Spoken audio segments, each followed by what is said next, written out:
my God, look at that. Ah, where there's a will, man. So I'm going to give it a second. I had one person waiting for me before, but that doesn't mean that people won't come in. And if they do, then I will stay here longer than to give a little announcement. If people don't come in here by the time I give the announcement, I'm going to bail. And, you know, I don't fret over shit like this. It doesn't, it just is what it is. I can't. So I will give it a couple of minutes.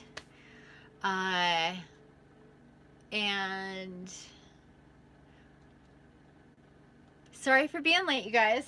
Or not, yeah. I was in a healing, and so I was in a healing with Leslie, and it was a long one, actually. Gaia speaks to the people who get healed by me in the healings. Oh yeah, I forgot I have a problem here. With these. I'm gonna take this one. So she talks. She's the person or the part of the healing that is the longest part of the healing. So she has talks with people in the healings that I perform, and sometimes she, especially people who have been in the astrals, these healings tend to be longer because there tends to be, I don't know, more connection there or something. It's hard to say. Hey there, hello. Hi. Hi, Sky. So, anyway, it was longer for us to get into our healing because of a few different reasons, into her healing, I should say. It took me longer to get done what I needed to get done before I got into the shower, which I needed to do. And of course I got into the shower, and if you know me, that's where I get my meditation done. And I thought maybe I could get in and out of there without being pulled into some type of channeling, info, whatever, however you want to put it. I don't really have to go into a whole thing. I literally stepped into the shower, went to touch the faucet, and boom, it started coming. So I was like, okay, I guess I don't even get into the shower properly before it's all starting to flood. And that's what happened. So of course I was in there longer. I'm not going to get into that whole thing right now, but there's a lot of information that came to me about a lot of different things. It was just like topics galore. I'm not even kidding you in my download today. So, one of the most important things about today was about these astrals. And so I'm going to give it literally 2.5 more minutes until we're at 5 minutes. I see 2 people, 2 likes. I'm on my phone. That's why it looks like this. Issues with, oh yeah, so that was meditation turned into that, and then her and I talked for a while, and then we did the healing, and it was a long healing. And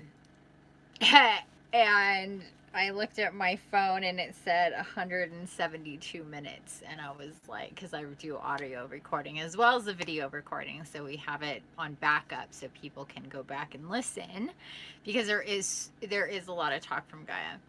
And I was like, holy shit, that's a long time. But like I said, for the people who have been in these astrals that are getting these healings done are getting a lot of information. So, and that's totally fine. They just take longer, and so it pushes everything out further when these things happen. So, hey there, Kev.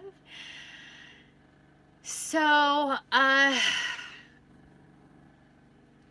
yeah. So we are getting started that much later.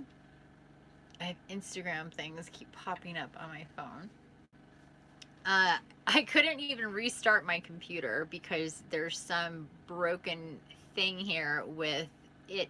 My picture, what is this? Photos? My photos on my iMac not wanting to shut down.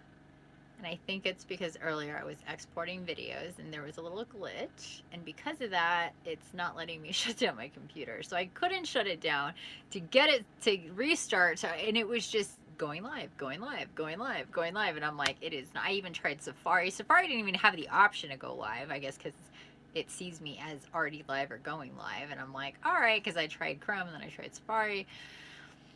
And then I'm just like, what do I do? I can't restart my computer. Like I don't know if even I was to do just shut down. I don't think shutdown works either. I think I tried that earlier before. Yeah, same thing. When I was trying to get on with Leslie, and I was like, my computer's getting all glitchy. Everything's taking forever, so I'm gonna restart it before we get started in your healing. And it wouldn't restart, so I was just like, screw it, we're just gonna go for it. And so we did. We went for it and it was fine. This time around, not so much, and it's just, I couldn't start. So I'm on my phone.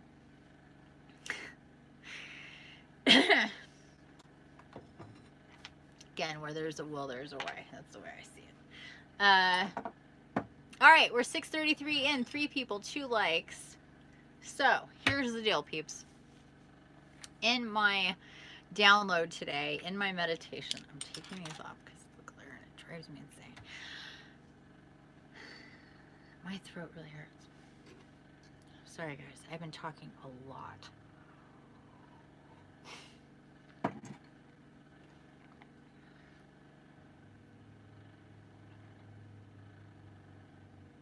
Oh. Okay, so where was I? So you know how we've been directed to rewatch, re-listen / read the channelings, and I know that that's difficult to do. I used to do it after every channeling up to a certain point. I don't know what happened and when, but I haven't done that in a really long time. I'm remembering more, and I think in my humanness, I'm like, I'm good. It's not like it used to be where I was just like, damn, what am I doing now? Like, who am I? Like, what was said? And, you know, like, even though I was channeling, I would get out of there and just be like blank. And I would absolutely have to listen to it. This time around, I'm totally remembering more, and I'm like hoping you guys are too. So I'm feeling like I don't necessarily need to re-listen to it. Turns out it's not true. That as things progress and as I get more information and as I integrate more with my higher aspects, higher aspect I should say, really a main one, and Gaia talking to me and all this, what was told to me today is number one, people are not doing it, and it's just because other things are coming up, and even to get to the astral to do it in real time is difficult, or after time, before the next time, let alone re-listening to them again. It will be easier once there is more people will be able to do this, I think, once they're reading the transcripts more. However, they are more powerful when you listen, because you can hear the voices, even though it's all my voice. Those of you who have listened to these channels or channelings know that it's not me. It's these other divine entities, such as Gaia, such as Jesus, such as Archangel Michael, Gabriel, Raphael, Uriel, Raziel, Metatron, Haniel, Jophiel, Sandalphon, all of them. Now, here's the thing. There's a small grouping of them that are more known for being communicative with us as humans, whether we are divinely incarnate angels ourselves or archangels ourselves,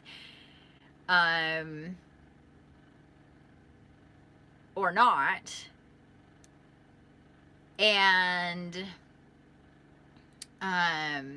we are, you know, connected in this way, listening.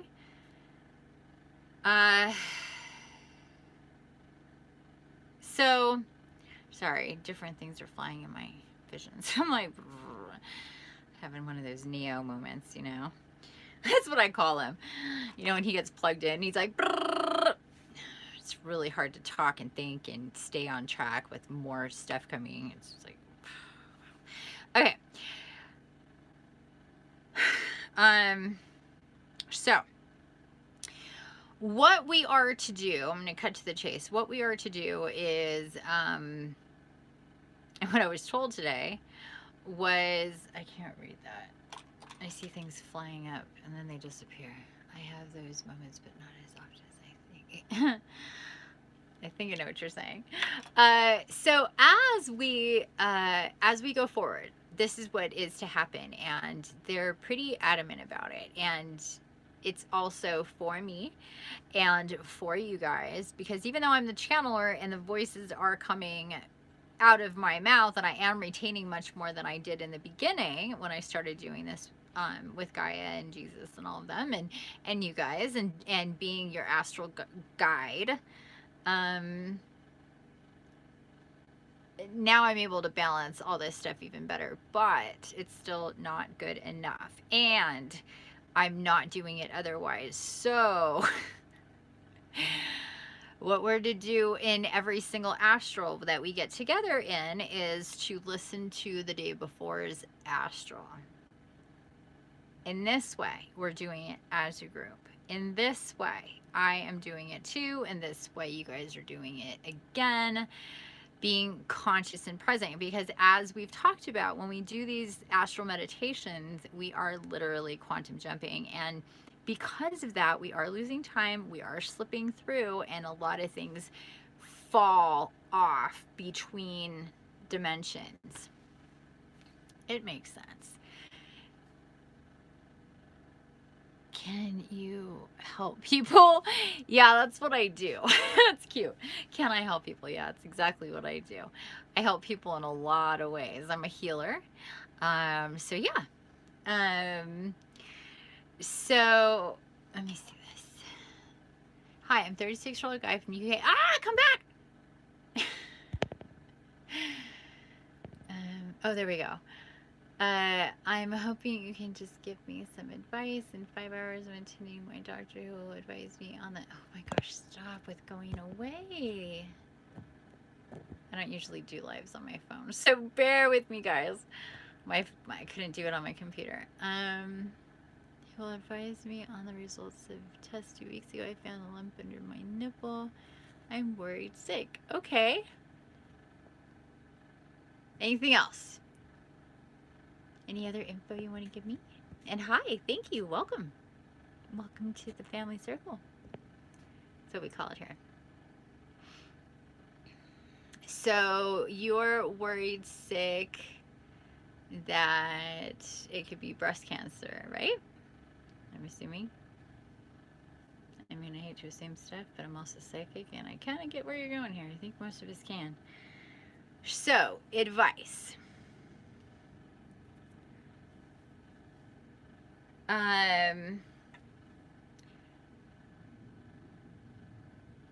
Okay, good, honey. I'm glad you're here. Okay, take a deep breath. And first off, know that you're here for a reason. We're all here for a reason in this divine now moment. I was actually supposed to be on a couple hours ago, and maybe you wouldn't have been able to be here a couple hours ago. So we have to look at all of these things. Now, first off, yeah, exactly. This is Sky. And so welcome. Oh, so you know that it is a cancer lump. So the tests are to find out like what kind of cancer, or how far it is, or to do diagnostics on it and see out like what stage and things like this. Like they already know it's cancer, or that you're worried that it will be a cancer lump. Because actually, energetically, they're kind of the same. to be honest with you. But what is factual? You know what I mean? I mean, I'm asking that question sincerely. Because energetically, feeling like it's cancer and it being cancer are pretty much the same thing. Or being worried that it's cancer, just feeding into this energy of it being cancer. We have to see everything as energy. And this is how I came to understand energy and bodies and illnesses of any kind and every kind. And how I am able to help people get better and transmute from that.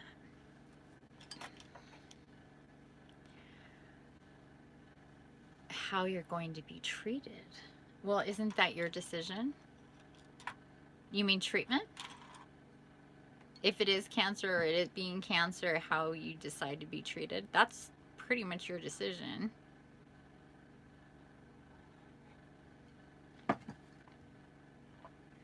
Are you asking me what I think you should do?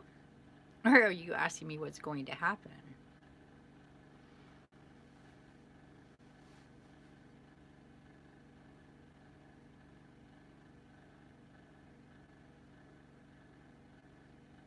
Okay.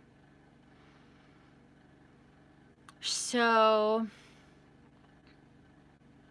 my advice for you at this stage is to listen. Hello from Canada. I love Canada. Willow.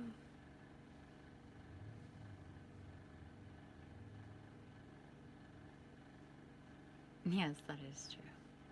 So, when it comes to you going in tomorrow, and I would number one, take this into account, okay? You're going step by step.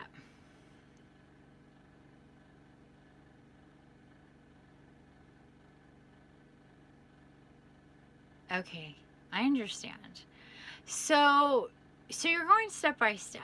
And what I would suggest for you to do is not get ahead of yourself, okay, guys? Is not, or you, sorry, Chris. And for anybody else that may be listening, just stay in the stages. We tend to, in our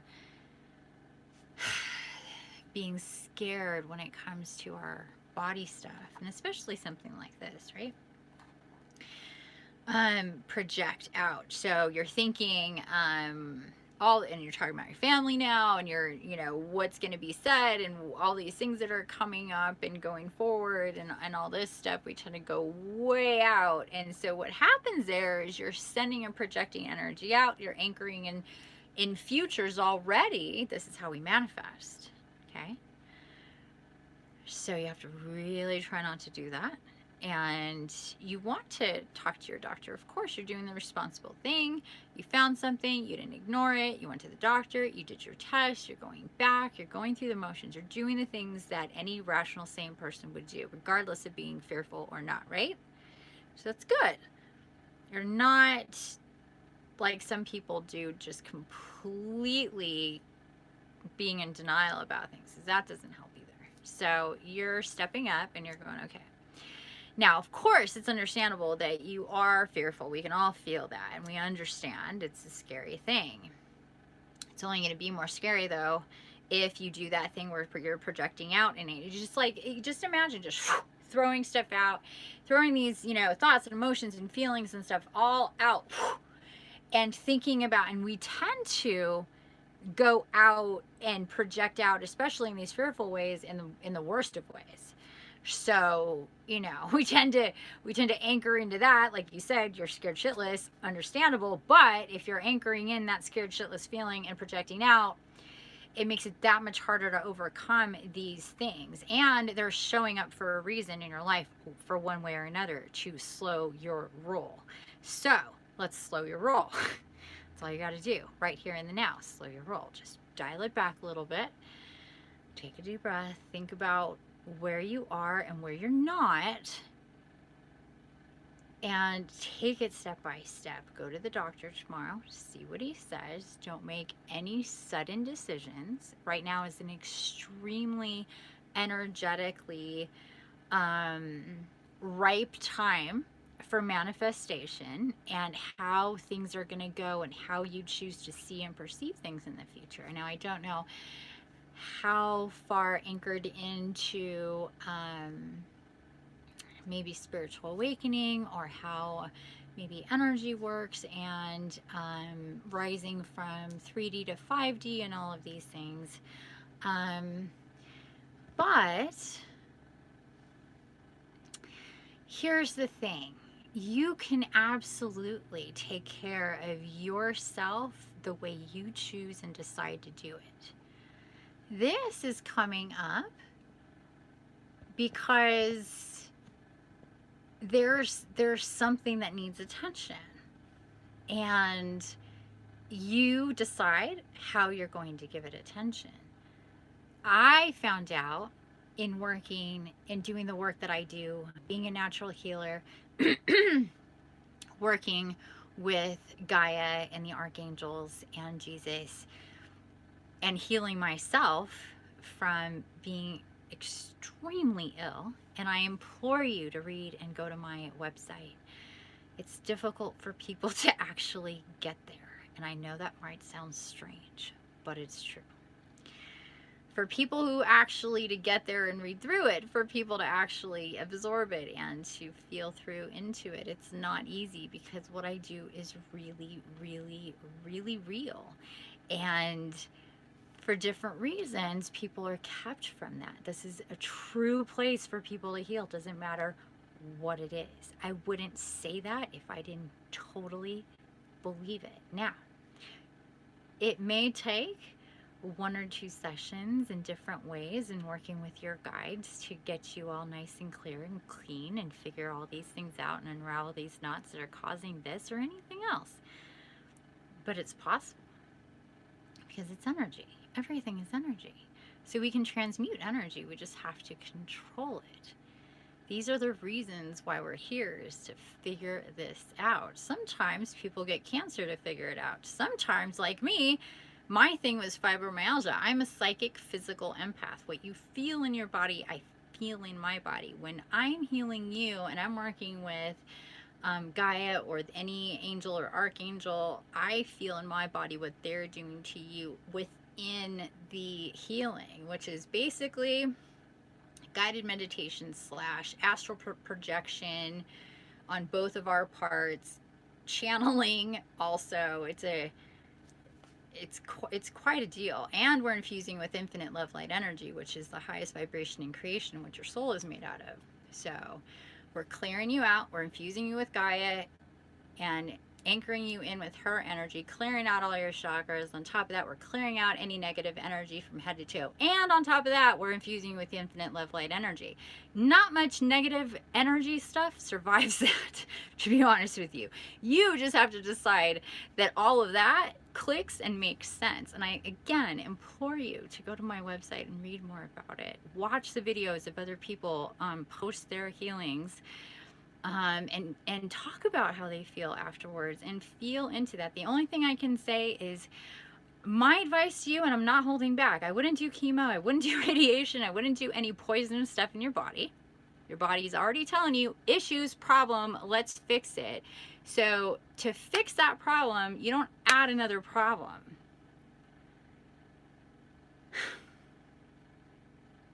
And I'm dying to work with somebody who has this diagnosis, to be honest with you.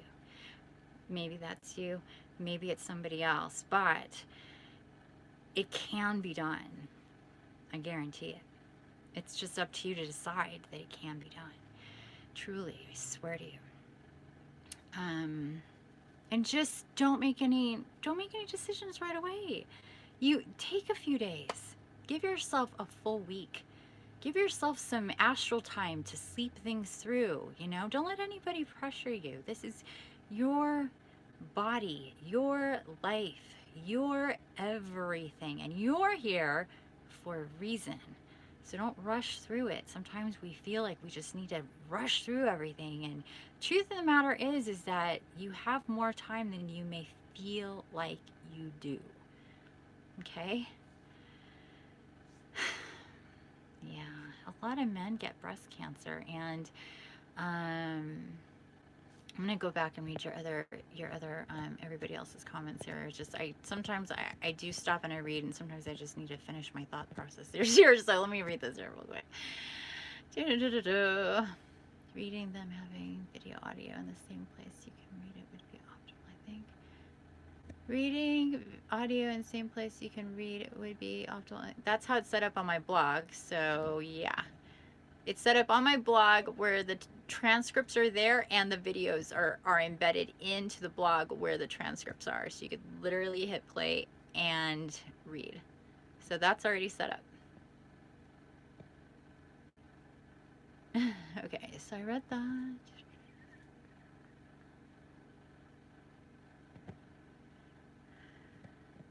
Bear with me, guys.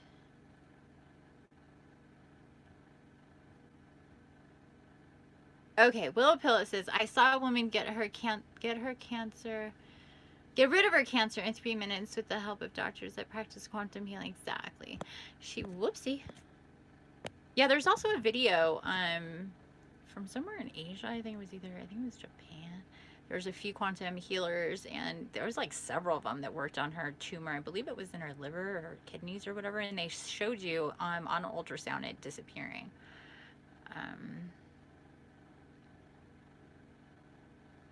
Yeah, maybe that's the same video that you're talking about. Yeah, it's totally possible. Yep, I think that's the same one. Yep. I'm more worried about my mom and family getting upset. Oh, that's sweet, honey. And I think a lot of people feel that way.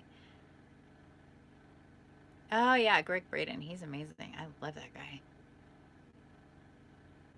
He has a great show on the Gaia Network. So if anybody has the Gaia Network or doesn't have the Gaia Network, find the Gaia Network.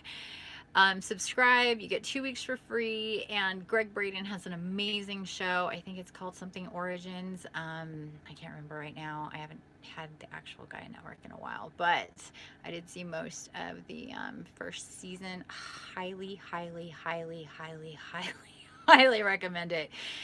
He knows some shit, people, more than most people do. And he's not a biased person. He's just a researcher and an uncoverer of truth. And those people get me excited. So I highly recommend Greg Braden.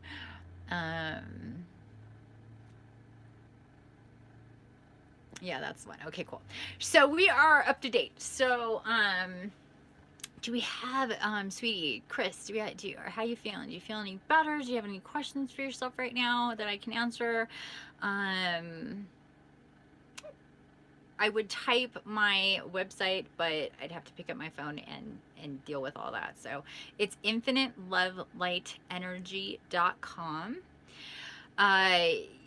Just look around. There's a lot of information there. There's information about what I do, and I talk about how I can heal anybody from somebody that has a life-threatening diagnosis to an Olympic athlete. I can help heal them, because unless you've had this whole procedure done that I do, you have energies that need to be transmuted. Now, if you have an issue, then we tackle that issue on top of the rest of the stuff that we do. But it's all the same, because this is energy work on a real deep level. It's something that I would call deep detox. It's something that continues for days and weeks after the session, because we're working on aligning your systems and getting them like this instead of like this. There's some dissonance. So if you have cancer or any other kind of ailment or issue or disease or condition or whatever, whether it's diabetes to cancer, or MS to like, let's say, I don't know, you name it, really, whatever. It could be schizophrenia, okay?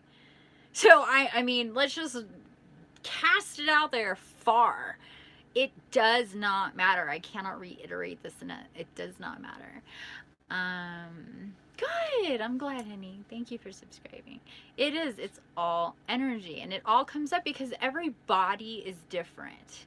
Every body is different, but we're all the same. Human bodies are all the same. We're energy, and we're organic, and we're water. So when you put electric and water together and there's any kind of dissonance there, it's going to create a problem in the organism itself. So energetically, it's your body saying issue, issue. It's like ding, ding, ding, ding, ding. You just kind of have to see your body as this new organic robot. And unfortunately, most of us didn't come with the manual and what the best way is. Even though we kind of know about it, the way life is and the shit that we're exposed to and live with and do, we really don't get it on this level. It's actually weird how I've come to your page. I'm just laying in bed, can't sleep. Aw. Yay, I'm glad you're here. Yeah, a lot of people say that about finding me. What's up, little one? Hold on, my dog needs me. Hi. What is it? Are you hungry? You're hungry? Or do you need to go pee-pee? Oh. Are you hungry? Yes, you want food. She kind of likes to play charades with me. Okay, I'm gonna give you food. Hold on, you guys, because I can't stand these eyeballs staring at me. Give me a second. Sorry to put you on hold here, but I gotta take care of my child. She's like, hello, hello, hello, hello. She's really good.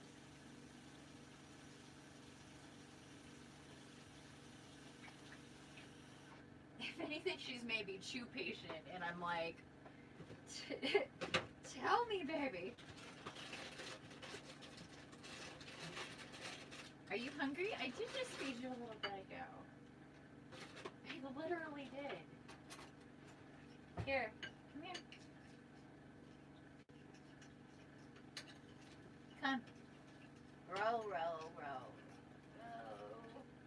Come here. Look.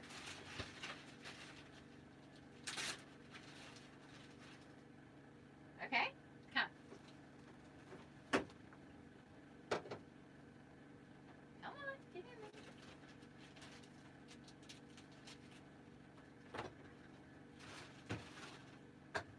Eat that. I don't know what else you want. If it's not then she actually does want to go out, and she's just checking her options. This dog, I swear, she's like, well, it depends. What are you gonna feed me? Maybe I do want it. Maybe I should take that and then see about going. I swear to you, she's like, she's a piece, man. Come here. You're just too much. I can't with you right now.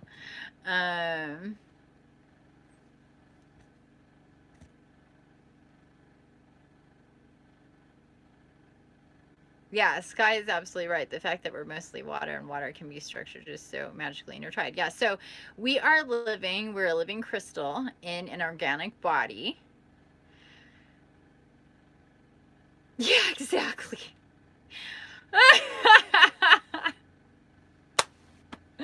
I love that, Willow Pillow. That is hilarious.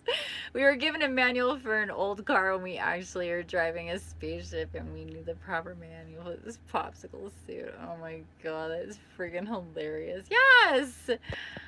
That's what I say all the time. If we were only given the manual to go with this spaceship that we landed in and have no idea how to operate. We literally landed in some spaceship, and even if we've been human before, it always feels out of place, and it's always strange, no matter what. It's just the way that it is in this and where we are, and you know, you just layer it and layer it and layer it, and then you add a big old fat layer of civilization, and then a big old fat layer of bullshit and lies, and a big old fat layer of all the, oh gosh, it just gets deep. And this is why we'll have dissonance in our bodies. But you guys have to remember, there is no money in healthy people. We're not worth anything to the system. And people really need to understand this. Okay? The healthier you are, the more of a wash you are to the system. It's better when you're closed off and not awake and not taking care of yourself and not buying into all the consumption that makes us ill.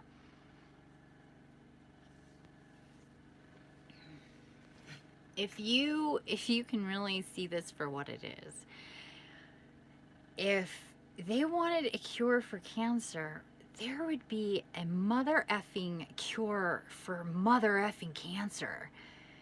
Cancer is a money maker all on its own. Just that one thing. Now, add all the other things combined. Add all the new things that have come up. Like, there's new diseases and illnesses and all this shit that's like, what? What are these things? They're new. Why? Because they're putting new shit into our everything that is creating a totally new energetic dissonance. Why? Because there's all this new shit. Why? Because they're literally pumping in like so, you know, like in 2013 or 14, you know what they did to our Wi-Fi? Do you know what they did to every single new piece of Wi-Fi? They put it at a frequency that automatically creates a dissonance in your body. Just the fucking Wi-Fi in your house. Forget about everybody else's house. Forget about the towers. Forget about, just multiply, multiply, multiply, multiply. Plus all the other things that were the chemtrails, the shit in the food, the stuff in the water, the stuff on TV, the stuff on the internet, the stuff in social media. I mean, just keeps on fucking flying at you. Seriously, I'm sorry I get passionate, pissed off about this, because people are ill and they don't need to be. This is where I come in. Because I want to make you a zero factor to the medical community. This is what I want to do for you. I want to make it so you are not a dollar sign. Because when you sign up for treatments of cancer, cha-ching, cha-ching, cha-ching, cha-ching, cha-ching, cha-ching, cha-ching, you're like, and when you say, I'm outie, I'm going to go take care of this myself. Trust me, it's not something that like on a, you know, maybe personal level with your doctor or people, you know, they think that they're helping you, but on a bigger, much more scaled out view of the way this all works, trust me on this. I can just tell you my truth and what I know, and this is what I know about all of this stuff. Just the Wi-Fi in your house creates a dissonance in your body. So you have to multiply that by all these other things that creates a dissonance in your body. Just the emotional stuff. The stuff that, you know, it does its thing. Sorry, I get really passionate about this stuff because I was part of it. I was extraordinarily ill for a very long time till my soul tribe came in and literally pulled me out of that and said, remember what goes on in bodies and why you feel the way, and just on and on and on. And that story is on my website as well. Please read it. I'm seeing the darker stuff more clearly, waking up feeling like, wow, I really need to align my shit. Yeah. Good, you're remembering it lucidly.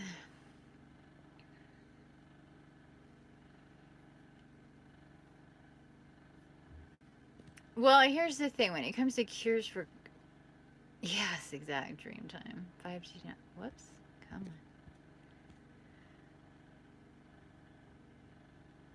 Oh, I know. I have 8 million, not quite, but maybe not in total, but on my channel you will see a lot of sky video, a lot of chemtrail stuff, because I'm tapped into all this and in very deep ways. And yeah, that is one of the things, definitely.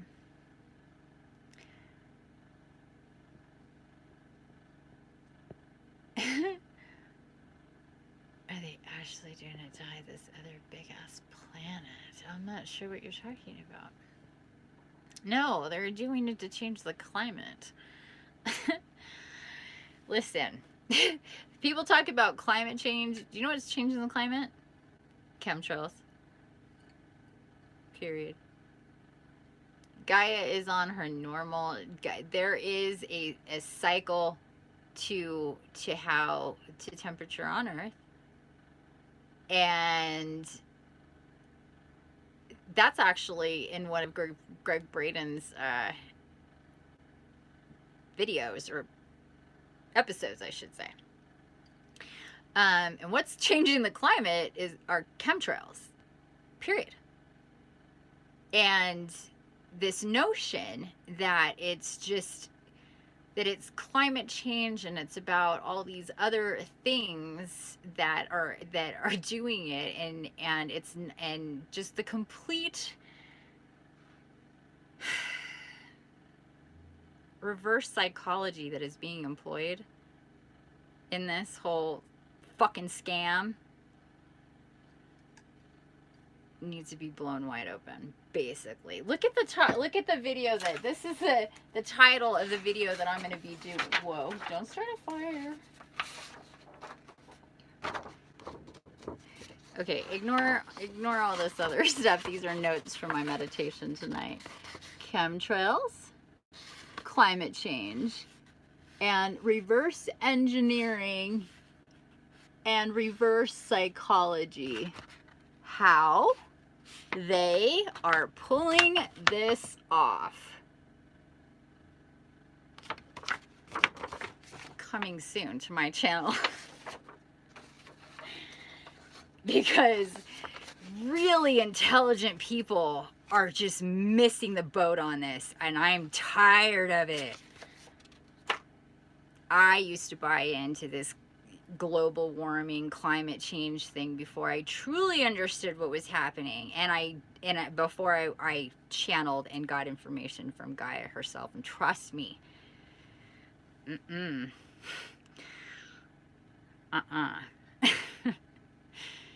Heard they're doing it to stop people from seeing something that's coming. They're doing it for lots of reasons. They're doing it for several reasons that that they do the things that they do and try to control it. Geoengineering, controlling weather, manipulating weather. They do it for different reasons at different times, period. But they do this smoke screen and call it climate change. And do you realize that, and other people have talked about this in their videos, that the exact same time that Michael hit was the exact same time that the United whatever of climate change came out with their report saying that we're all fucking doomed in 10 years, this bullshit. Remember that? Sorry, I like to drop the F-bomb sometimes. That wasn't coincidental. That was extremely strategic, and we were working with Gaia, and all of this, all this stuff was happening, and they completely changed what they were doing in the realm of geoengineering as we were working in astral with Gaia, because I started doing this whole thing because we came in because I was channeled by Gaia to work against the geoengineering that was Florence, Hurricane Florence. Remember that back in September? And back in September, it was like, oh, Category 5, straight arrow shoot, straight towards the Carolinas. In, like, no doubt about it. This is what was happening. It was so bizarre. And I was like, what is this craziness? And Gaia came to me, and this is how it all started. So, and we took care of Florence and went from a Cat 5 to a tropical storm. And we did, after we were done with Florence, there was not, and you can go back and look at this, people.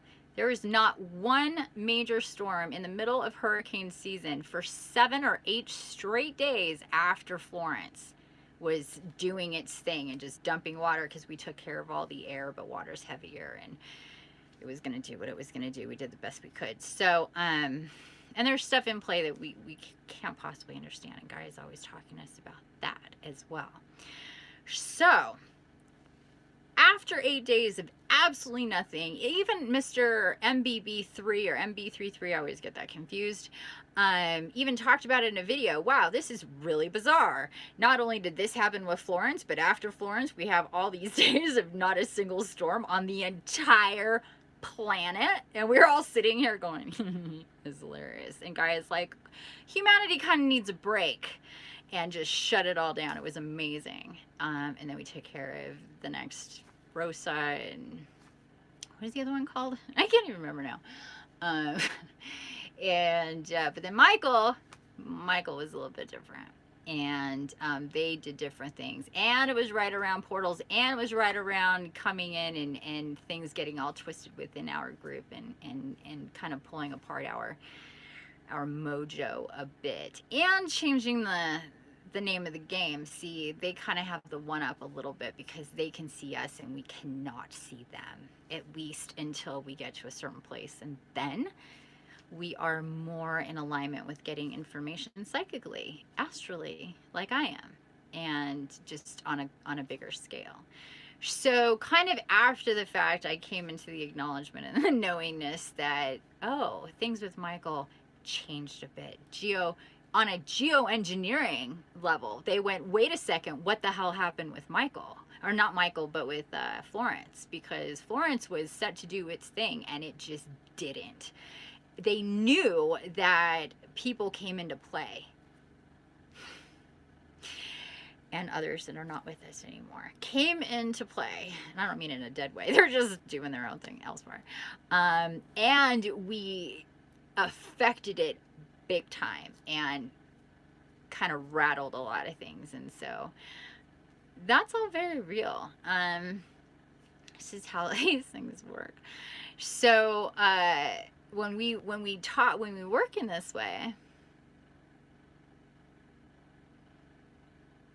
well, yeah, it's because of the chemtrails. Have you seen pictures of chemtrails these last few days? They're literally making X's in the sky. Have you guys seen these? It's insane. Like, they're just like, they don't even, and I'm sitting here going, when are, like, yeah, that's why I need to do this with this video, and I don't know what's going to happen from it, and it is what it is, but I was guided. I wrote that out actually yesterday, is when I wrote that out, about reverse psychology and engineering to create this global warming smokescreen for how they're really jacking with Gaia's weather and it not being what they're calling it that it is. Let's just put it this way. If they stopped doing this shit, we wouldn't have problems. Done.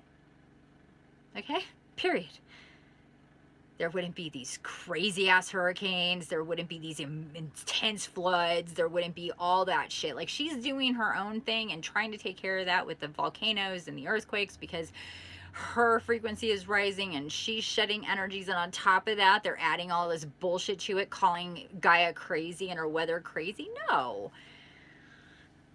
So, you know, it's just, and they're calling, so they can call climate change all day long and put it off on humanity when governments and the power systems,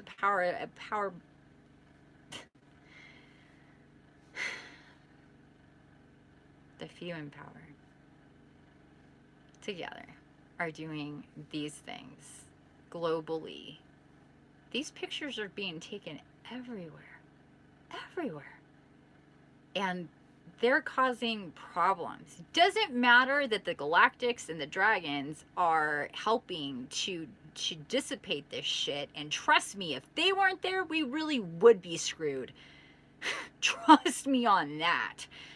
And if it wasn't for what we've been doing for a long time, knowingly or unknowingly and now knowingly, and people finally coming in more and more, trust me, we would be, because the shit that they're putting out into the atmosphere, and this is why they're pumping this up more and more and more and more. Before it was here and there and here and there, and you know, people are like, what's this, and now it's just like crazy. It's on a level. Why? Because everything else is on a level too, and they're trying really fucking hard to stop us, and sorry, they can't. They really just can't. They're desperate.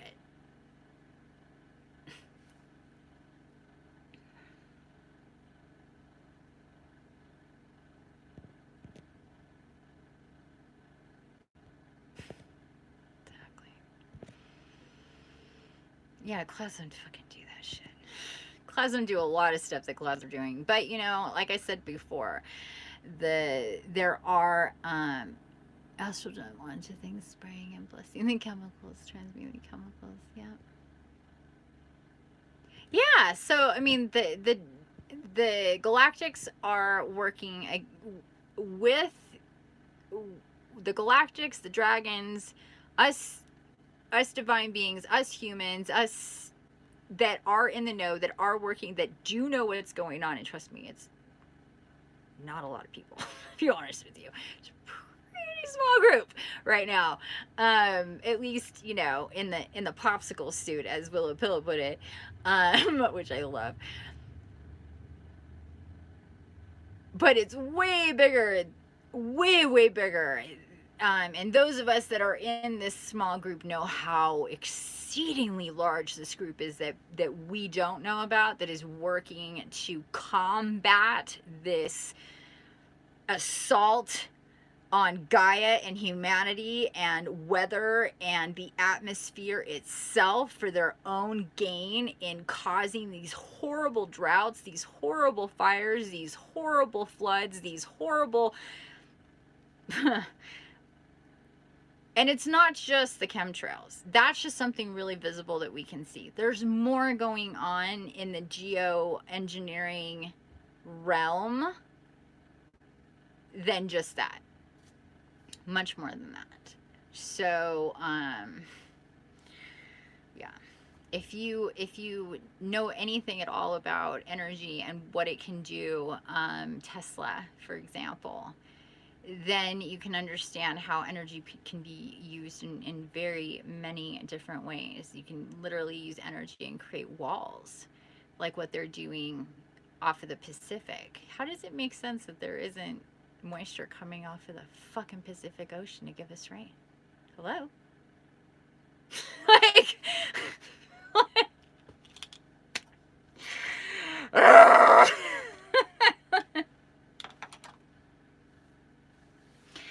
there's things in place that create energetic walls, and we are working on bringing them down. But yeah. The chemtrails add to that. Electrical type things that we think are, oh, these are all cell towers and stuff. No. They're not all cell towers. They're really not. We can't just believe everything that we're told. Fuck off. Putting crystals in trees that give energy. Oh, that's such a good idea. Yeah. That's a beautiful idea.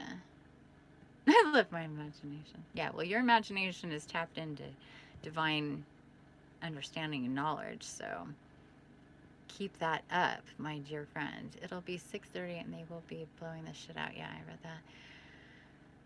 that. Whoa.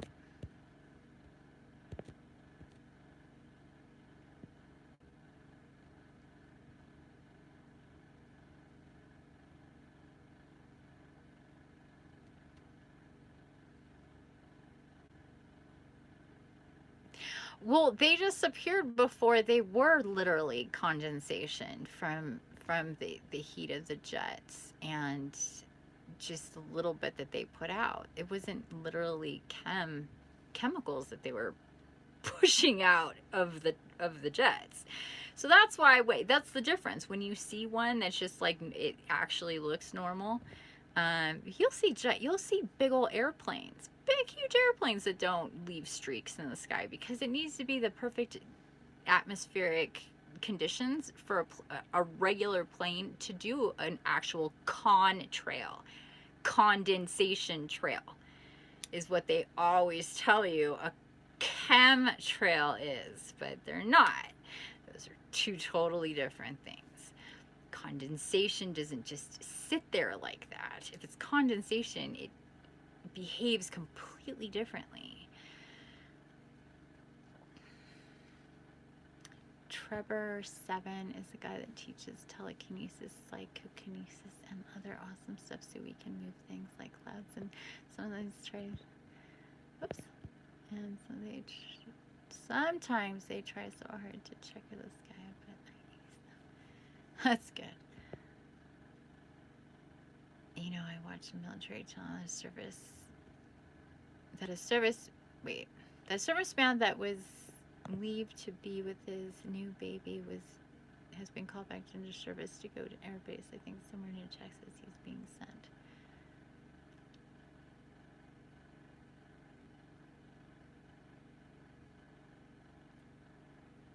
They don't give a shit. The more despondent a soldier is, the better. Fucked up.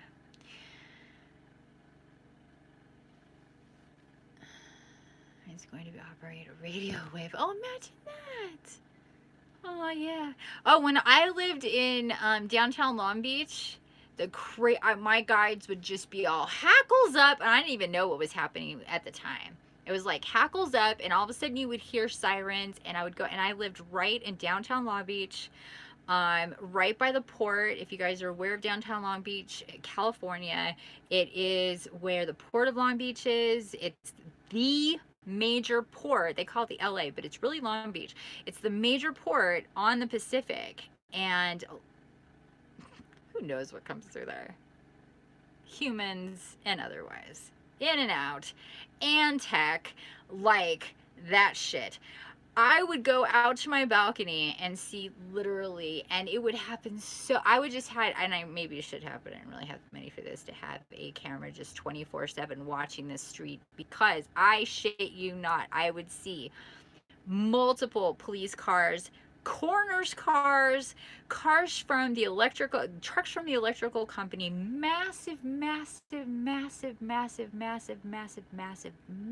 trucks, like the kind of trucks, like the tow trucks that are fucking enormous, like the ones that carry rockets, okay, like humongous trucks that take up the entire street. They would shut down the street in every direction. Just so happens the street I lived off of was the very furthest one on the outside of Long Beach before you, and you can just straight shoot it all the way down to the port, if you know what you're doing, which of course they do. And on top of these things would be like these massive transponders, like these crazy electrical things with pieces, I mean, twice as big, 3 times as round as this, and like 6 of them put together. Imagine how huge that is. Imagine cylinders this big times 3 or 4, and 6 of them put together with all this stuff around it, and about at least 10 to 15 yards long, something like that. Just huge.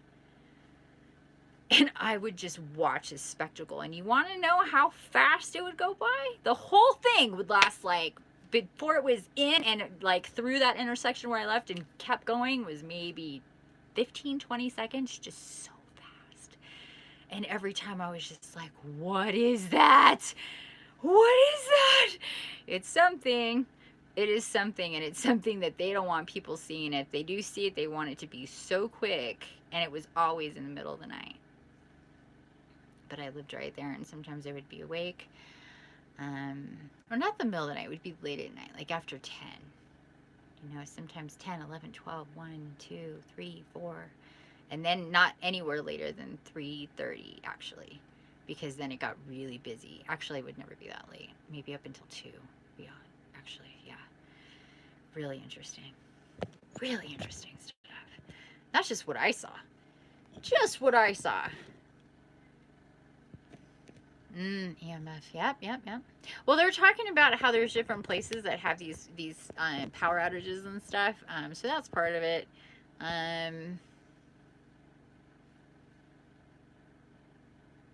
Did you say you were an astral guide? Yeah, title is Live Astral. What is that? Yes, I am. I found it.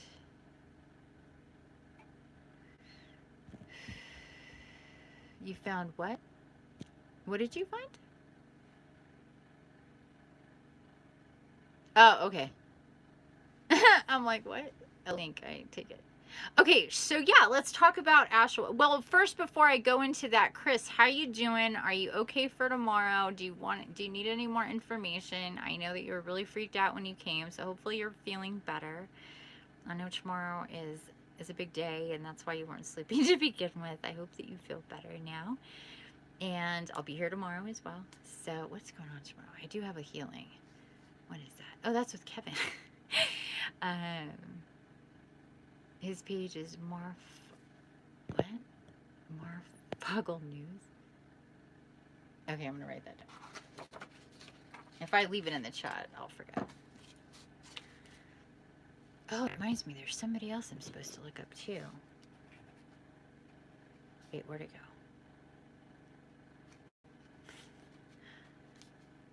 That's funny. I like people with clever names.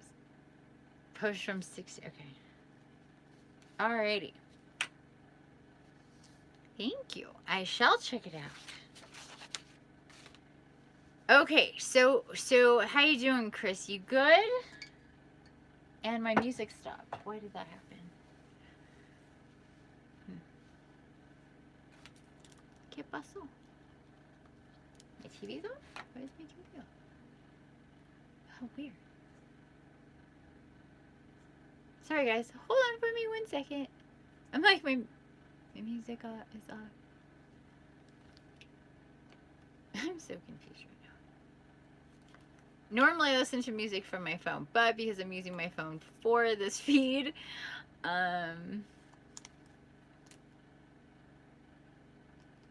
me speaking Spanish. Oh, was I speaking Spanish? I don't even remember doing that.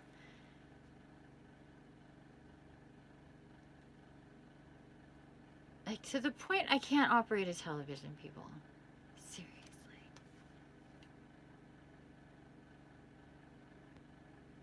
Okay, that's gonna take a couple seconds to start up my Roku. I just realized, like, it feels really quiet in here. ¿Qué pasó? Oh, okay. It is, I am Spanish speaking.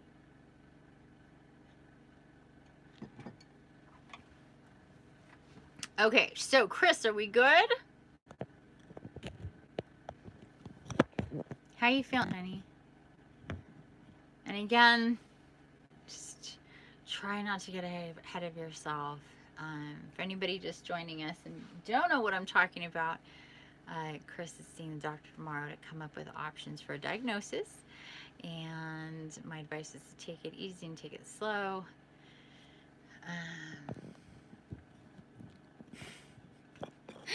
You're so funny. Yay.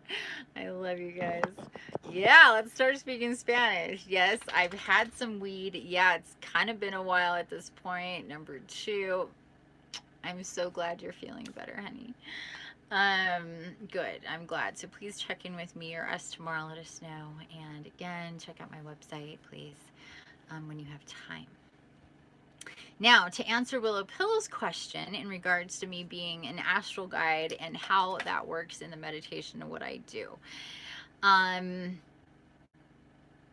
Well, the way that works is we go into a meditation where I tap in with Gaia, and she basically, like, ahead of time, I have no idea where we're going, what we're doing, and I just kind of bring us down. I'm a psychic physical empath, so I'm able to feel energy. Whether I'm with people or not, as a group, solo, I can touch people or animals, babies, anything, and find where their pain is, where their ailments are, and their spirit guides in their body will tell me what's wrong and what's going on. So when I work in astral projection, it's really easy for me to tap into the overall energy of the people. And it doesn't matter if there's 5 people or 50 people, it's all kind of one group. And so sometimes it takes a little bit longer to get us down to where we are actually in the dimension of astrally projecting, where I am channeling in, and it's usually Gaia that comes in first. And Gaia is the consciousness of Earth, because there is a consciousness of Earth, and she is the embodiment of of that feminine, that mother, that all of that, Mother Nature, what we know about who and what Gaia is. And as you listen to her, you'll get to know her more and more. If you don't know, or you haven't seen or been a part of my astral projection meditations, and that's not even a thing. It's either astral projection or there's meditation. So I kind of what it turned out to be is this astral meditation that I take you in the way that I see it and feel it, and the way that you guys perceive it, the ones who have done it. We've been doing this in September, like I explained, since we started working with Gaia in regards to Florence. Is that I reach my hand out and I'm pulled to this other realm and dimension, and I'm shown images and what she starts talking to me about, and then I literally just pull the whole group there. So you start to see and perceive what I'm seeing and perceiving. And exactly like it said, it's astral projection and channeling. So it's connecting energetically through space and time to a higher dimension. We're always going to a higher frequency than where we currently are, and we're infusing Gaia with the violet light and infinite love light energy to heal her and to awaken people and to do this whole thing. Because if you know about the event, or if you heard about the event in any way, and people are waiting for that on different levels, really truly what the event is us as the collective getting to a point where we're unifying and connecting and popping off other people and healing, and just really rising up and connecting in ways that are soul family, soulmates, twin flames, and that being the event.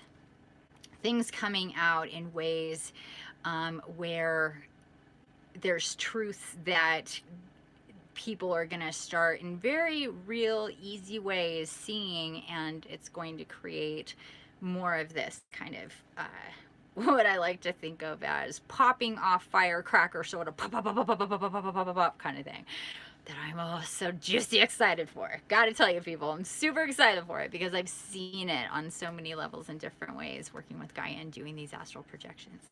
So when we go into these astral projections, we go into many different places and spaces. Sometimes she takes us into vast spaces that we're taking in a lot of visuals, and sometimes we're going in really small, like going into a flower, going into a crystal, or being in a huge meadow where those massive trees.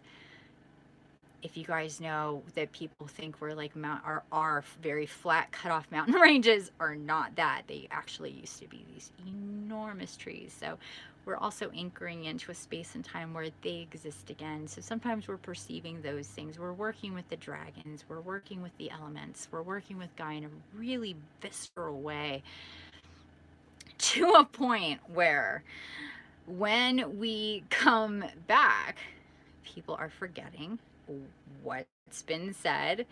They're remembering more of the visuals and how they feel, and everybody feels amazing after. Everybody remembers bits and pieces of the channelings from Gaia, the channelings from Jesus, the channelings from Archangel Gabriel or Michael, Raziel,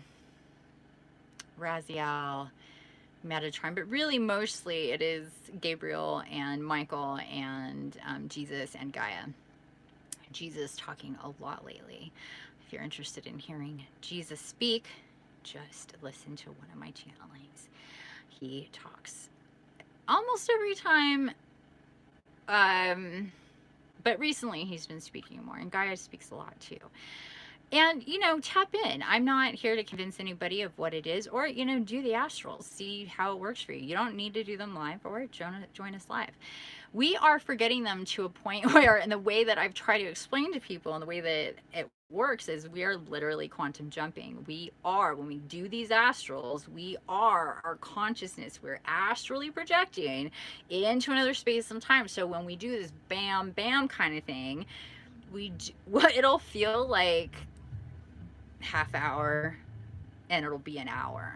We lose time literally, and we'll also, again, like I said, forget, to the point where now I've been directed to, and this is the announcement, because this is going to be our first time doing this, and it's going to be too late to do it tonight. It's already way late to do it tonight, so we're going to pick this up tomorrow. And what that's going to be is listening to the last astral in our, what would normally be this chat time that this is turned into. What I normally do is a chat, and then people come in and get to know us if they're new, and then join us in astral, and it just gives people time to come in. But what I've been told and directed today is that we really, really, really need to be conscious of the messages and what's all going on in the astrals, because we are forgetting. Even me, who is the channel, and I've gotten better at remembering, because when these all started, I would forget a lot of what went down, to the point of, sometimes forgetting who all spoke, and I would listen to them again. And so now, and I kind of stopped doing that. So I'm supposed to listen to them again. Everybody is supposed to listen to them again. And so what we're going to do from this point forward is come on. I'm going to wait and do a quick chat, no more than 10 to 15 minutes. And then we're going to turn on the days prior astral, starting at the point where I start bringing people down, because I start being told stuff to talk about before I'm even channeling. It's more like my highest self aspect starts to come in and give messages, and then we get into it. So that's the way it's going to go. So it's going to be really easy for people to jump in and understand what's happened before, and really hear the messages and really piggyback off of that and go into the new astral. Okay, let's go back here.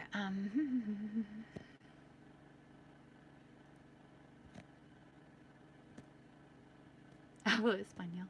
Oh, you're so cute. I love it. Kimchi, hi Kimchi. Hi, listening in here. Yay, I am glad to see you too, honey. Haven't seen you in forever.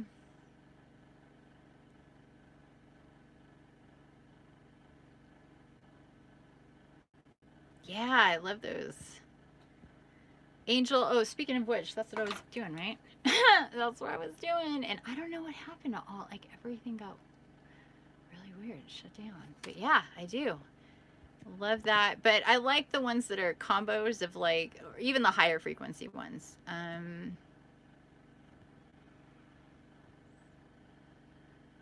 Oh, first time hearing this, really? Trying to be strong. You are strong. Bob is like, Bob, you're so cute. Yeah, we do. We have strength within us. I knew it. They look like tree stems. Yes, exactly. They were cut.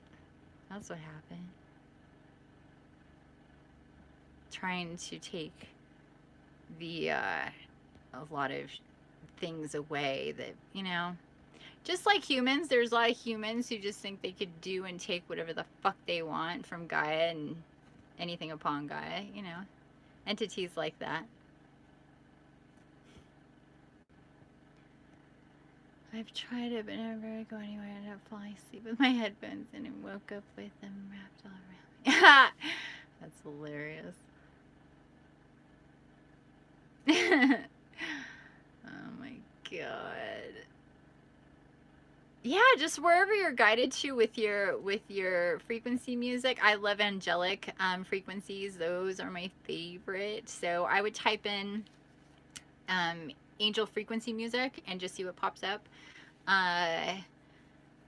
And I will remember to, in the comments, put in some of my favorite, because I have go-tos that I go to all the time. So let me write that down. Angel frequency music. But in the meantime, just do a search.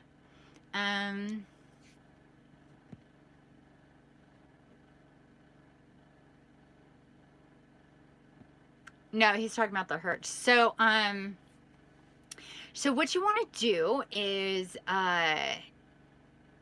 is listen to the highest frequency that you can find. So what they started doing after they did a whole bunch of that 432s, they started making combos.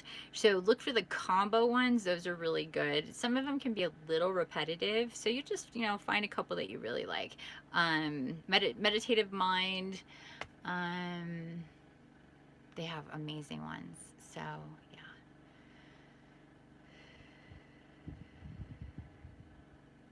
I'm still waiting to fall my bed. I'm still waiting to fall my bed. What?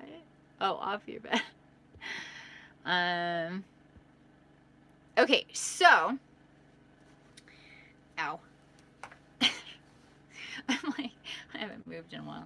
I'm like sore and stuff. Okay, so any questions about how that works now with the astrals? We're supposed to go and do the night befores. The one before. You know what I mean. Let's turn on some here. What do we have? I don't know why. Ooh, I like this one. 639. Oh, I love 639, guys. This is a good one. Oh, shoot. If I do this, then I can't split this up. Shit. I can't play this. Sorry. There are certain ones that set off copyright, and then it really kind of messes things up for me. Sorry, guys. I was going to play that one. Do it on your own. It's Meditative Mind 639, Pure Positive Love Energy. I'm pretty sure that one set off copyright one. But there are ones that don't. I had them on my phone, but I'm using my phone right now. 9:30 p.m. here. 6:39. Awesome numbers. My cat. Oh, salt. Cat is licking the arms of your chair for salt. Is there a specific video I should watch for tomorrow? Yeah. So that would be yesterday's. Not yesterday. We didn't do an astral yesterday. When's the last astral? I'm spacing. Today's Monday, right? Friday. Friday was the last astral. Because Saturday I was gonna do it, but Saturday was a very energetically whatever day. It was just, we needed to, I have a short video. It was like a 24-minute video that explains why we didn't do it on Saturday. So is it your actual birthday, or is September 30th your birthday? I'm confused. I think September is your birthday. I'm confused. I want to make sure I understand when your birthday is. So yeah, the last one that we did was Friday. If you have time to go back further, but I would listen to Fridays, if that's the last one that you can do. Okay, that's what I thought. September 30th, yeah.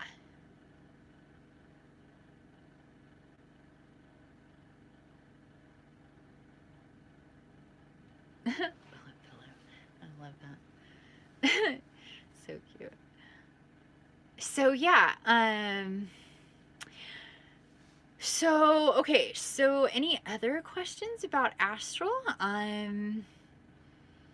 We call it Soul Naked. It's truly an amazing experience, you guys, and you know, if you can do one before meeting up tomorrow, if you can do that one and then circle back with us, like I said, we're gonna start tomorrow doing Fridays, listening to Fridays over again before we do this coming one. Mr. 222 over here. So if listening to it with us is the first time you go through it, that's fine. It would be ideal if you did the astral first, but you don't have to. We try not to have a whole lot of hard, fast rules. We did for a while because things were like I kind of explained before what we were doing. And I even had private astrals. You had to ask for permission to join the astral, to come into the astrals, and then you would get a private link to the astrals. So there's a lot of them in kind of towards the end of September and into most of October, actually, that are private, that you're not going to find. So whatever ones that you guys can get to, and I would go with the ones that were done more recently, because they're the ones. If you can work your way back and do as far back as the 8th and 9th of November, that would be great, because those are the ones before the 11/11 gate, and that was a big one. I also had a lot of videos preparing you guys for all this stuff energetically that was going to happen, shifts and changes and revelations and announcements and ups and downs and all sorts of stuff of energies that were going to be coming your way in these coming days, which they are. So those are there as well. I also do tarot and oracle and get all sorts of information like that. Oh, is it really? I love that. Where's my phone? Look at me looking for my phone, and I'm on my phone. Wow. Somebody take a screenshot for me. That would make it 9:34 here now, or what time is it? 8:34? 9:35 now. There we are. Yeah, see, this is why I forgot, I lost track. This is why we're not going to go into astral now. Or to listen to the astral from yesterday. It's just kind of too late, kind of everywhere, for us to even retain it now. But this prepares this group to understand what we're going to do. Tomorrow's astral is at, oh wait, tomorrow, excuse me. Tomorrow's astral, most likely is going to be at, again, the 6 o'clock hour, because I have a healing and a post-healing, and I'm not going to be able to do it at noon. It's normally scheduled for noon on Tuesdays, but sometimes we have to move that if I have healings and other things to do, which I do. So that is taking place tomorrow. So it'll be at 6 tomorrow, and that's not even up. I haven't even made an event. I realized just a few hours ago that I didn't even make an event for this one, and I was like, oh, well, that makes changing easy. I'm creating it. Whoopsie. So anyway, hopefully you guys are on board and interested and will join us, and we'll have the regular group join us too. We're trying to get it bigger and bigger and grow it out, and people are coming, and just being in the astral is extraordinarily healing. So, and please know that if you're ever not feeling right, or you're feeling off, you're feeling negative or whatever, and you don't want to be like, oh, I'm not going to show up to the group because I'm not feeling good or whatever. It's like the opposite of what you should do. You should absolutely come and get better. I know it's the normal thing to be like, I don't feel good, and retreat. We're in this space now that we're in, and we have found and we can tap into, you will always feel better. There has never been a time that anybody's ever gone into one of these astrals and came out going, yeah, I feel worse than I went in. Not once. Everybody goes, oh my gosh. So everybody's all antsy in their pants to like get to it every single time. Because you will feel better. So know that as well. Please never stay away because you're mentally or emotionally or, want to bring us down, or, even if you physically don't feel good, you can still lay there if you don't want to sit, and if you can't, whatever, you can just listen, show up. Just show up. Sometimes just showing up is the hardest thing, and then a lot of times we're just glad we showed up because we do feel better. You know what I mean? What did he say? Done, but I may be sleeping, but I'll try. What time is it for you right now again? You make my inner child feel safe. I'm excited for this. Oh, I love that you just said that. That is so adorable. How old are you, Willow? And is that your name? And where are you from? Can you come wake you up? And be your alarm clock. No, set your alarm clock. I can try astrally. Yeah, I can do that actually. But do set your alarm clock. Canada. Okay, I'm incredibly antsy. You might be antsy about not going astral, but we'll be there. Well, sweetheart, if you want to go astral, then just do the last one again. Seriously. It won't hurt you the more you listen to Gaia and Jesus, trust me. You know what I mean? Like, talking and hearing from Gaia and Jesus, you know. Just do it again and do that astral. It's what I told people to do on Saturday when everybody just needed to not have a live astral that day. It's just, you know, we got to just go with the flow, and what we're being told is to really kind of absorb what's already been given to us, and there's a lot. So we have to, instead of keep going forward with more when we're not really ready and prepared for it and still absorbing what we've already gotten, especially if we have new members coming. It's amazing. So just do the old one, or, you know, circle back to, you know, do roulette on my channel. Have fun all days. Woo-hoo. It's all supposed to be fun, you know? Willow. That's beautiful.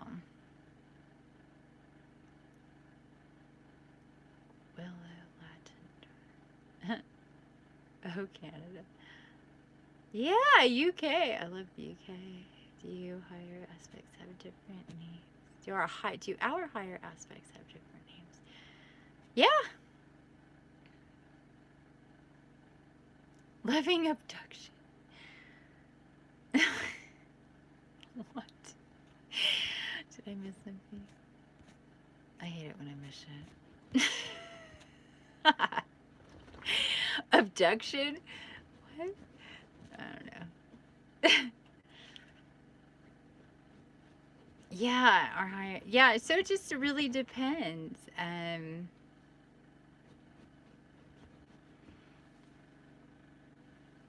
What is happening here? Look at this dog.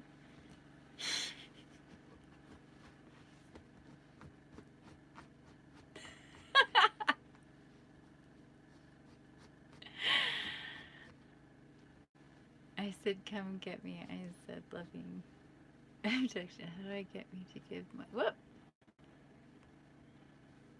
Well, if you want to know your higher aspects, you just have to be open to tapping in with your higher self. And doing the things that you're guided to do to tap in with your higher self and to be open. Is this glitching? Looks glitchy. And that's it.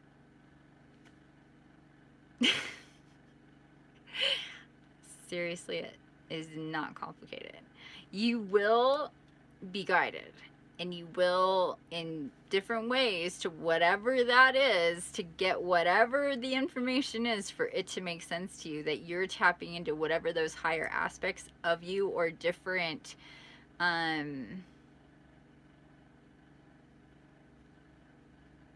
past lives possibly, and the aspects associated with that, or your higher and highest selves that are associated with your past lives, you see, because it kind of does this pyramid thing down for all of us. Some of us further back than others, but it does that regardless.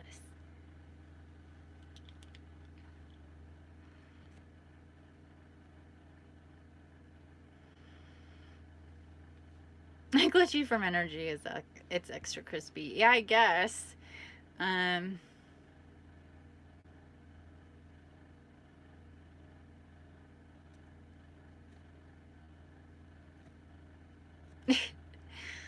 my god. Waiting for your abductors. Yeah, you should clean up for them. You're so funny. So anyway, I hope that answers your question. It really isn't like anything other than that. You can't get these bits of information before you're ready for them, and the only way to get ready for them is to take one step in front of the other spiritually. And I can tell you that being in spaces like these will definitely get you there. Sometimes it might be a little uncomfortable because it's just a whole lot of, as you've seen, you've been hanging out with me, I'm cut to the chase, real honest. And for some people that might get uncomfortable at some point. And hey Linda, hello honey. 9:44. We have rainbows and is it a hug or a kissy? A smile and stars. Yeah, so don't think too hard on it. Don't make it more complicated than it is. We all get to our higher aspects when we're ready. And before that, we're just getting ready to be ready. We're constantly moving and evolving in this direction. You really are. Some of us, we're kind of doing little loops. We're progressing, but we're going neat, and then sometimes we get off of that little merry-go-round, and then we go straighter and more efficient. And it's just when we're ready to do that, you kind of have to see this whole thing like that and be patient with yourself. Those are messages that we always had. And I just got so excited. They want me to do cards. Do you guys want cards? I'm excited. Sorry.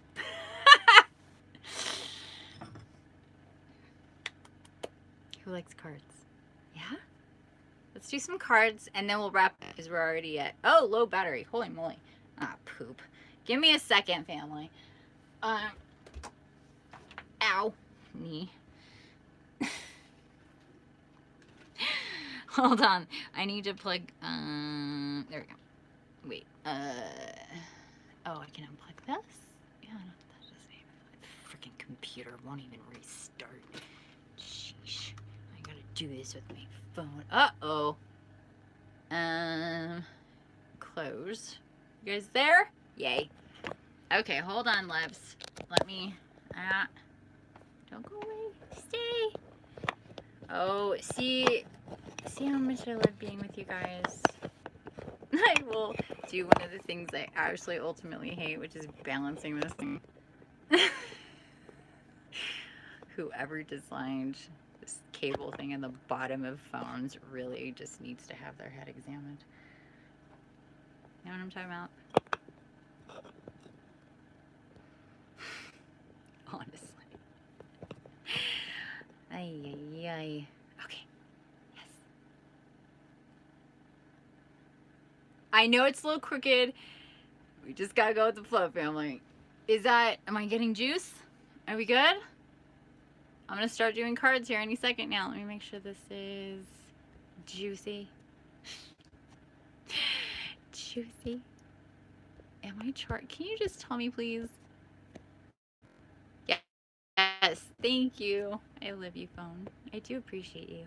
Even sometimes I get a little bitchy with you. So you have to appreciate the stuff or else it starts really acting up. Oh, really? You're gonna be mad at me, are ya? Cards! Oh my god. Oh, what are you talking about? Yay, cards!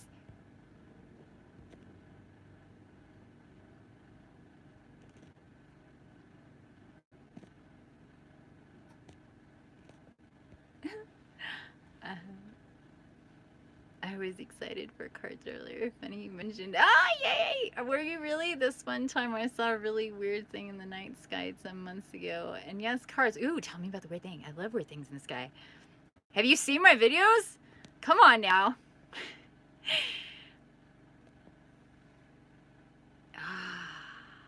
Ooh. You know, when I lived in Long Beach, I saw the same thing suspended in the sky over and over and over again. Just sitting out there, just suspended in the sky.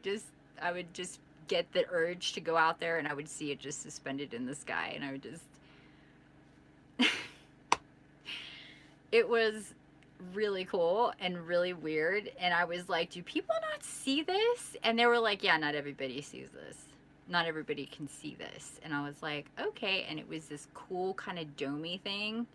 And it just sat there.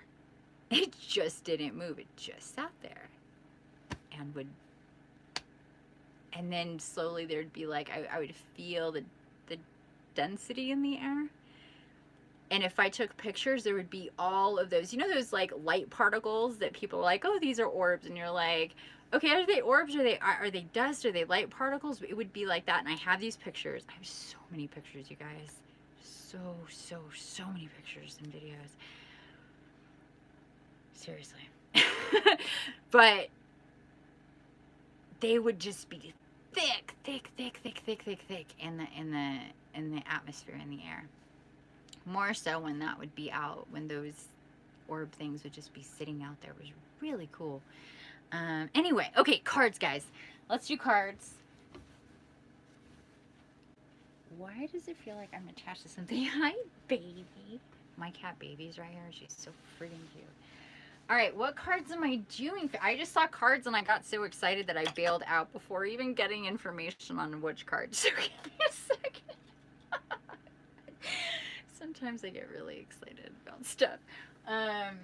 Like cards, and you'll see why. I love playing with, I do tarot cards, oracle cards, and I work with regular deck of cards, and I do cartomancy with those as well. So I get information with all those. I work with the angels, the dragon fae, and the fairy, and oracle cards too. So oracle cards, tarot cards, and all that. So what I'm being guided to do is, or did somebody come in and I missed it? Am I in top chat or live chat? Live chat. Oh, have I been missing stuff? I think I've been missing stuff, you guys. It reverted to top chat. You know, I don't understand. I don't understand that at all. Is that like some like YouTube joke to make people that are live look like complete fools and like miss stuff on? I swear. It's like, what? Yeah, I didn't see this message. I can't. Okay, whatever.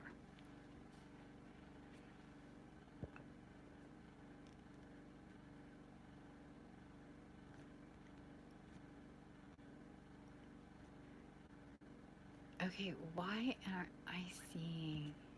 I'm gonna need to see this.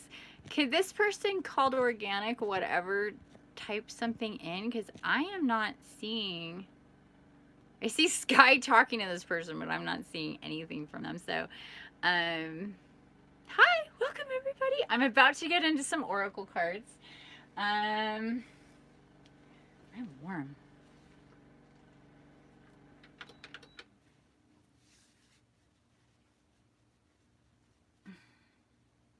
Okay, so we're gonna get into Archangel Oracle.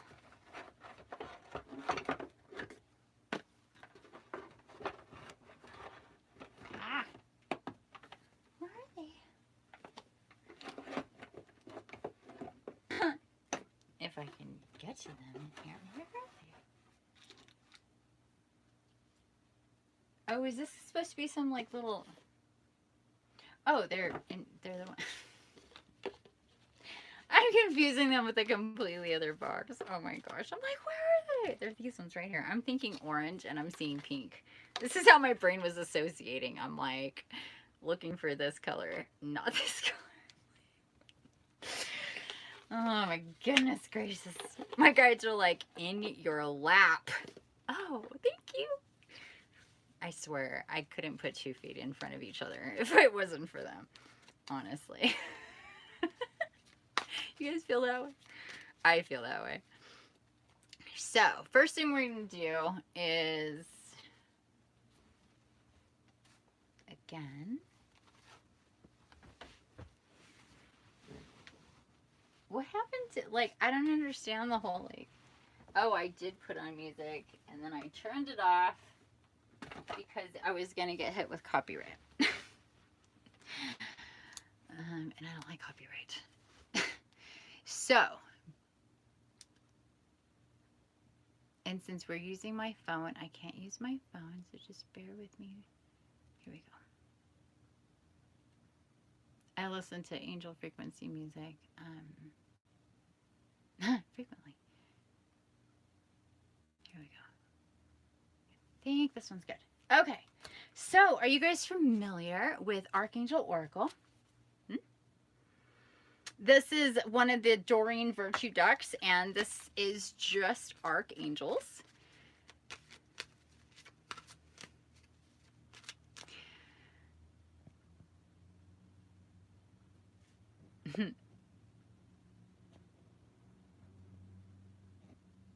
Are we playing poker? I do need to play some poker.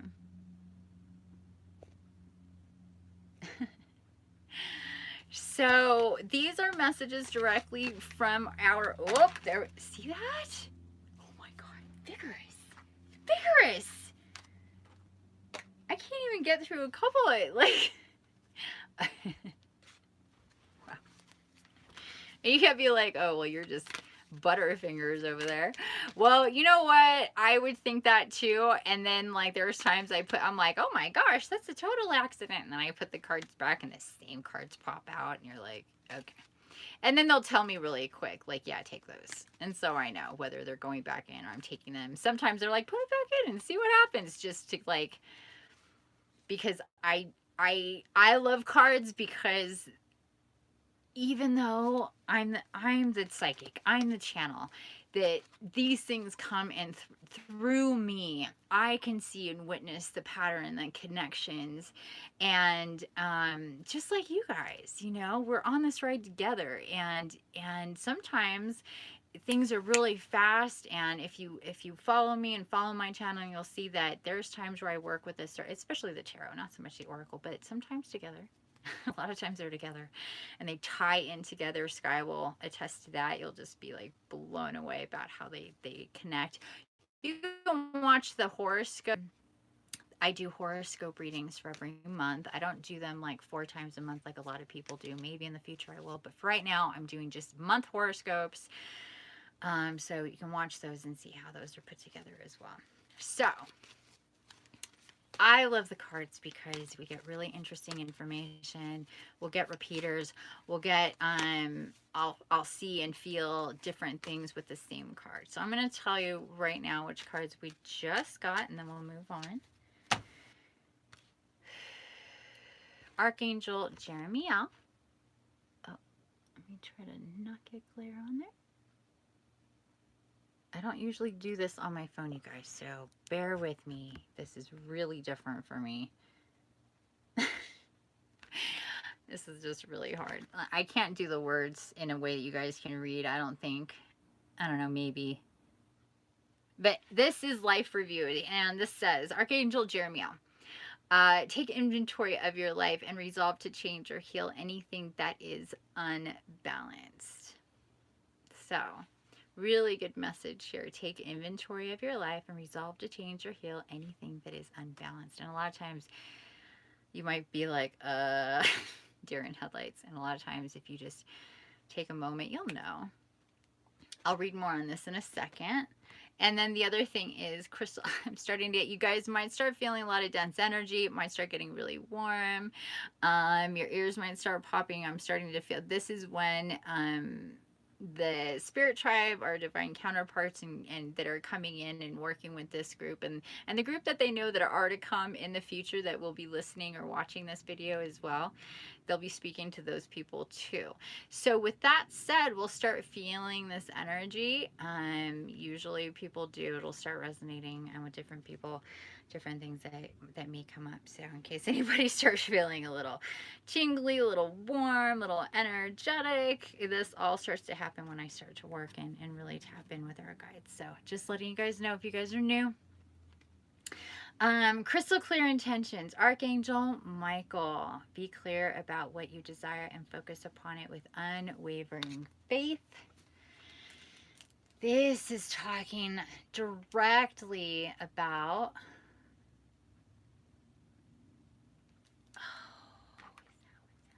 that's right. There we go. I had it on mute. And for whatever reason, my screen keeps going black to really confuse the crap out of me.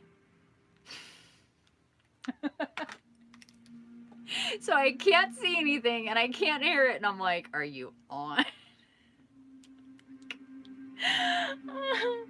Hilarious. Crystal clear intentions, you guys. So, manifesting, law of attraction, having a positive mind, positive outlook, thinking with those gratefulness feelings and blessings and all of those juicy good things that I like to call in any moment. So as soon as in kind of being like catching yourself. This also comes into play if you have been seeing numbers. So a lot of us number codes, angel messages and codes of numbers. A lot of times when it comes to talking about intentions, this is very, very much speaking directly to 2s and 5s. 2s in the sense of you are in a framework, in a frame mind, in a frequency where you can manifest very quickly. So if you see these number combinations, I'm being shown a lot of 2s for people. This is code for pay attention to what's going on around you, what you're thinking, what your thought process is, and either keep on with where you're going or get it in check and do something different.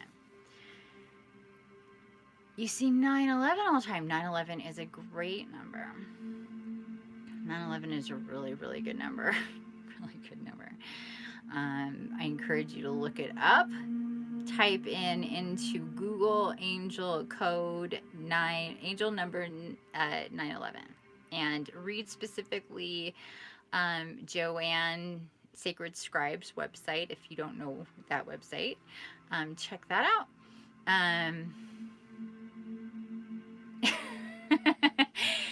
9/11 and 7/11 are actually pretty similar, and it's good that that's what you think about.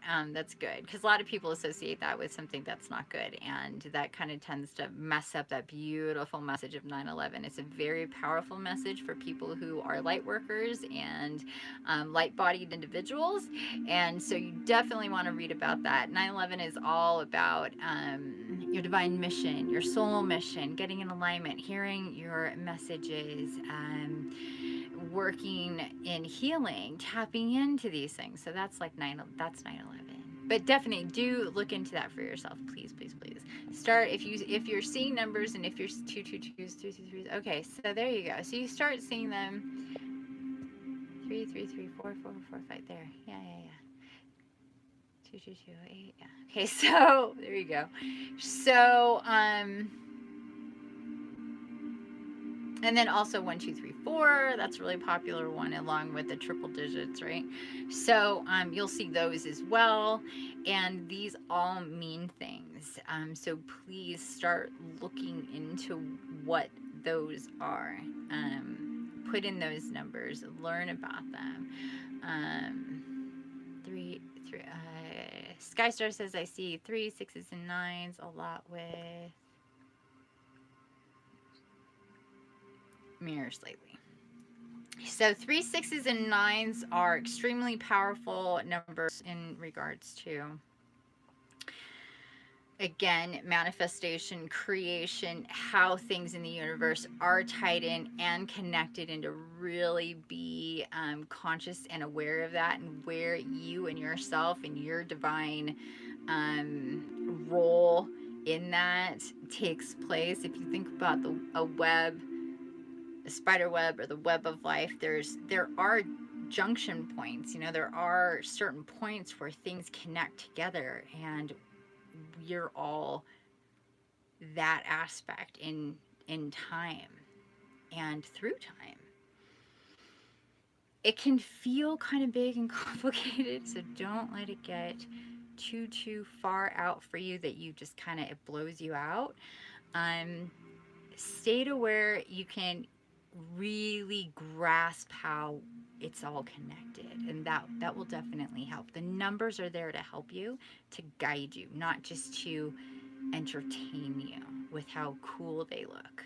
They're there to give you a message. I see my numbers all the time when I have to go to Yeah, you'll see. Well, look at the rest. Look at every receipt you see. Start paying attention, because they come out more like not just on the clock, not just at the ATM, not just on the gas meter, but anywhere there can be any kind of numbers, sequences. I love receipts, especially if you're paying by card, because there's all sorts of stuff on there. That's the numbers will come in so many ways to either encourage you that you're on the right path, to put you on the right path, to empower you, to motivate you, to get you to change things and see things and all sorts of stuff, to send you in directions of research that you otherwise would never get to really start seeing things deeper than the superficial. Numbers are connected to existence, and there are numbers that are involved in creation. It is mathematical, it is fractal, it can be quantified, and there's the golden ratio, there's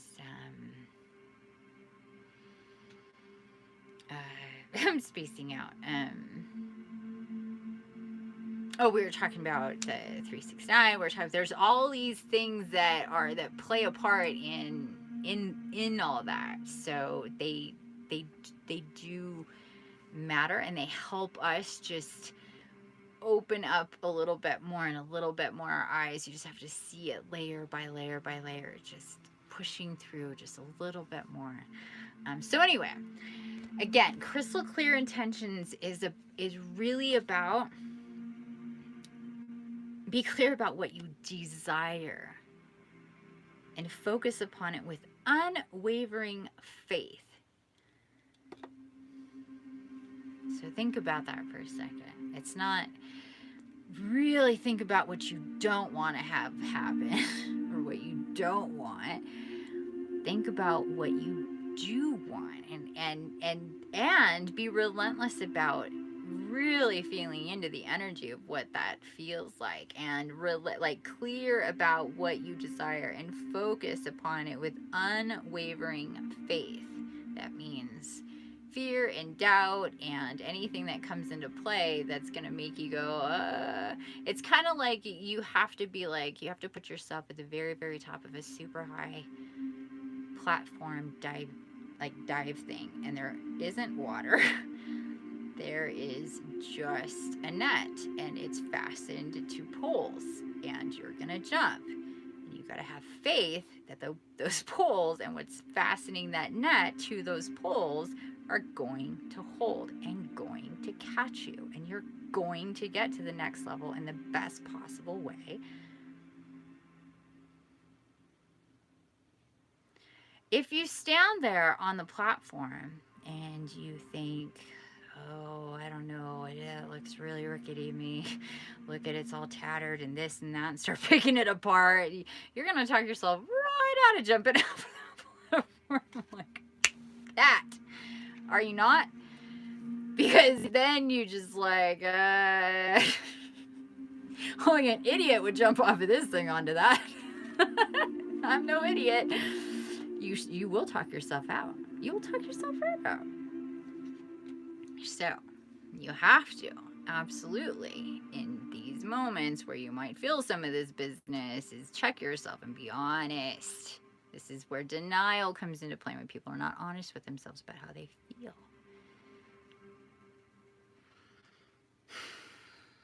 Really being real with yourself, authentic, you know? And then when you get these little, it's called being triggered. Sometimes people can really resonate to that. Different things. Anything that like, what does that mean? What is that bringing up? Why do you have a problem here? Why aren't you jumping? What is your problem? And if you have to yell in your own face and really, just stand there and take it from your higher self and your guides and really just get real with yourself.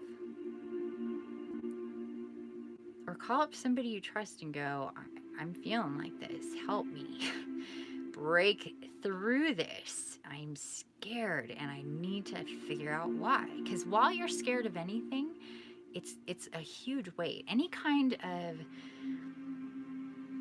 negative charge that you're attached to is dense negative energy. It's a negative charge. So it's anything that, I mean, it makes perfect sense, right? So it's going, if you've seen those as a moth goes flying by, I'm thinking of a butterfly. That, have you seen those illustrations or those pictures where they show you a butterfly attached to a rock? Like that. Very, very viscerally real. That rock is energy, and that energy can very much be fear, and that fear can very much be you tapping into fears from your past, from certain traumas and things, and you just, you know, not breaking through. A lot of times our ego, we don't want to, I hate a whole lot of ego bashing that people do, and we need our personality, we need our ego, but they're there just to protect us, and sometimes they're overprotective, and we need to take control and say, no, no, no, no, no, those poles and that rope and that net is all going to be there for me, and just jump. Have faith, and as you're jumping, you'll really feel more free. You really, really will. You just have to have faith. And it's times where when people decide, you can't like be like, oh, I need a miracle, right? We want miracles. We have wishes. We pray and we watch fantastical movies and TV shows, and we read books that set off our imaginations and our spirits and set off our insides going, could it really possibly happen? And sometimes I feel like this, and you just kind of, you know, like, yeah, there is magic. Yeah, there is fantastical things in the world. And then at the same time say, miracles don't exist. That's just fantasy. This will never come true. This is my, you know, you have to pick. It won't come if you're doubting it, because your guides and Mother, Father, God, and everything that is in charge of any kind of energy, and if you read and study universal law, you will find this to be true. And this is why what you think and how you feel, and being very specific in how your vibe is really feeling, because you can't fool energy. People think they can fool energy, and that's really kind of funny. You cannot fool energy.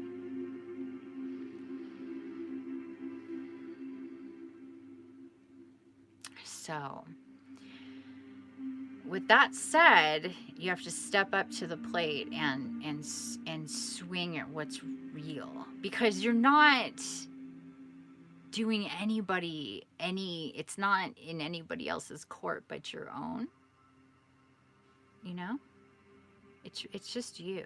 That's why, you know, this like fear and denial, and when we feel also a lot of shame, regret, judgment upon ourselves, these are all the same basket. Just see all that the same thing. All of those things come from the same basket. So fear and you know, any kind of fear, being scared for your well-being, being scared emotionally, being scared of abandonment, not being able to trust, like all of these things, being judgmental upon yourself, you have to just not. Okay? More and more and more, and really step into that, because it's so important. It really, really is. Okay, I'm gonna shuffle some more, you guys. Pop in. Oh no, I'm not gonna shuffle more. They're saying no, wait, read. Sorry, I'm gonna read. I'm used to seeing stuff like sitting there.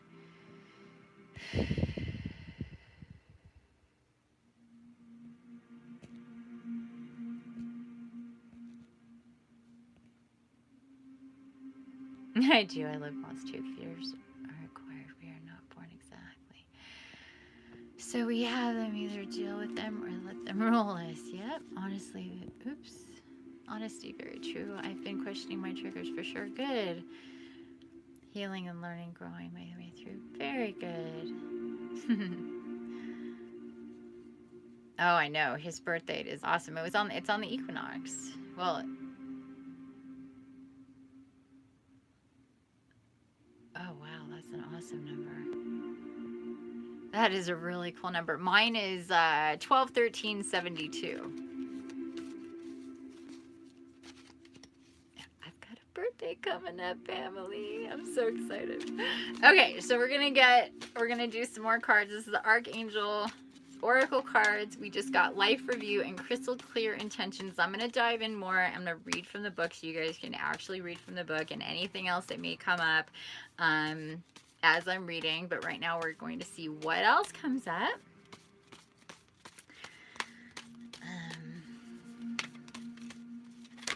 Oh.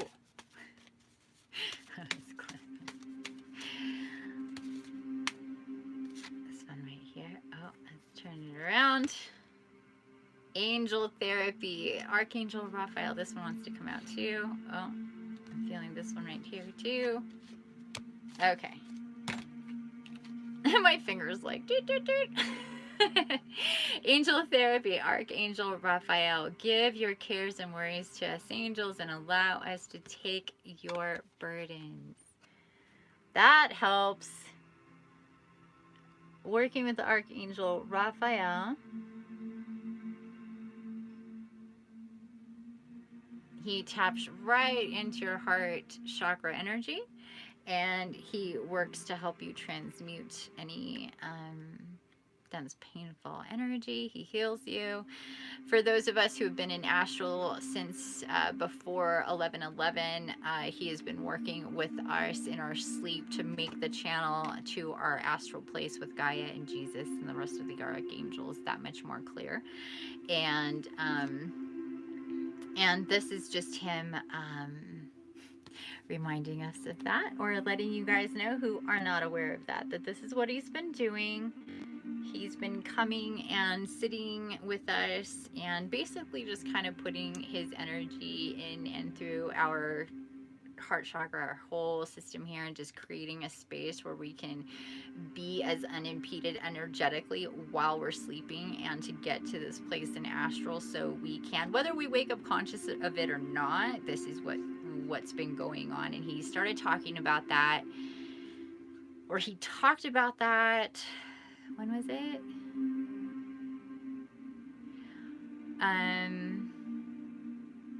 I think it was the 10th. I'm thinking 11/10 is when we did the astral, and he came in and talked about that. Pretty sure it was the 11th. And he talked about it just a couple days ago, because he knew that, we all know, as we've talked about, we forget what happens in astral. So he's reminding people, please be conscious of that. Ask to be healed before you go to sleep. Ask to connect in astral so you can get messages from Jesus. Especially, this is exactly the person whom he was doing this for, but then of course it opens up for everybody. So if you're conscious of that on a it's like I said, it's happening subconsciously no matter what, but if you're conscious of it, it is just that much better, because you can talk to him before you go to sleep about anything that you would like him to help you with, giving him your burdens. You see, that's why he's showing up now, reminding you, give your cares and worries to us angels and allow us to take your burdens. That's what they're there for. You just have to acknowledge that they're there, ask them to do it, and they will do it. Super easy. It's like ridiculously easy. Seriously. I get a headache. You know what I do? I don't take a pill. I call him. Or he comes to me and goes, can I please help you with this? And I'm like, he's like, will you just please let me help you with this? And I'll just be like, yeah, he did that the other day. Raphael came and he's like, can I please help you with your headache? Literally stopped me, grabbed my hands, held onto my head, and helped me with my headache. Not kidding you. But you can also just go, I mean, I've had headaches where it was like, you're so upset, you've been grieving, crying, like lost a pet, kind of utter deep pain in your head after 3 days of barely sleeping or eating type of headache. Do you know what I'm talking about? Nothing's going to help that. Not a pill. The only thing that's going to help that is you finally sleeping and feeling better and getting past the grief and accepting what's happened. And I've been in that kind of pain in my head, and I've called in Archangel Raphael, and my headache was gone like that in a matter of seconds, so I could take a nap and sleep. Because with that headache, I wasn't going to sleep. And he's come into several of my healings and helped people from old cancer in their breasts, to hernia surgery, to stroke, to, and people feel it in their body. It's really real, people. You just have to open up and understand that it's there and it's real. Okay, next. Archangel Zadkiel. Teaching and learning. Keep an open mind and learn new ideas, then teach these ideas to others. Such a great card.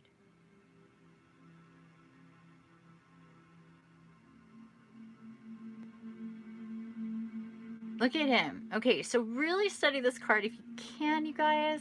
I know this isn't great.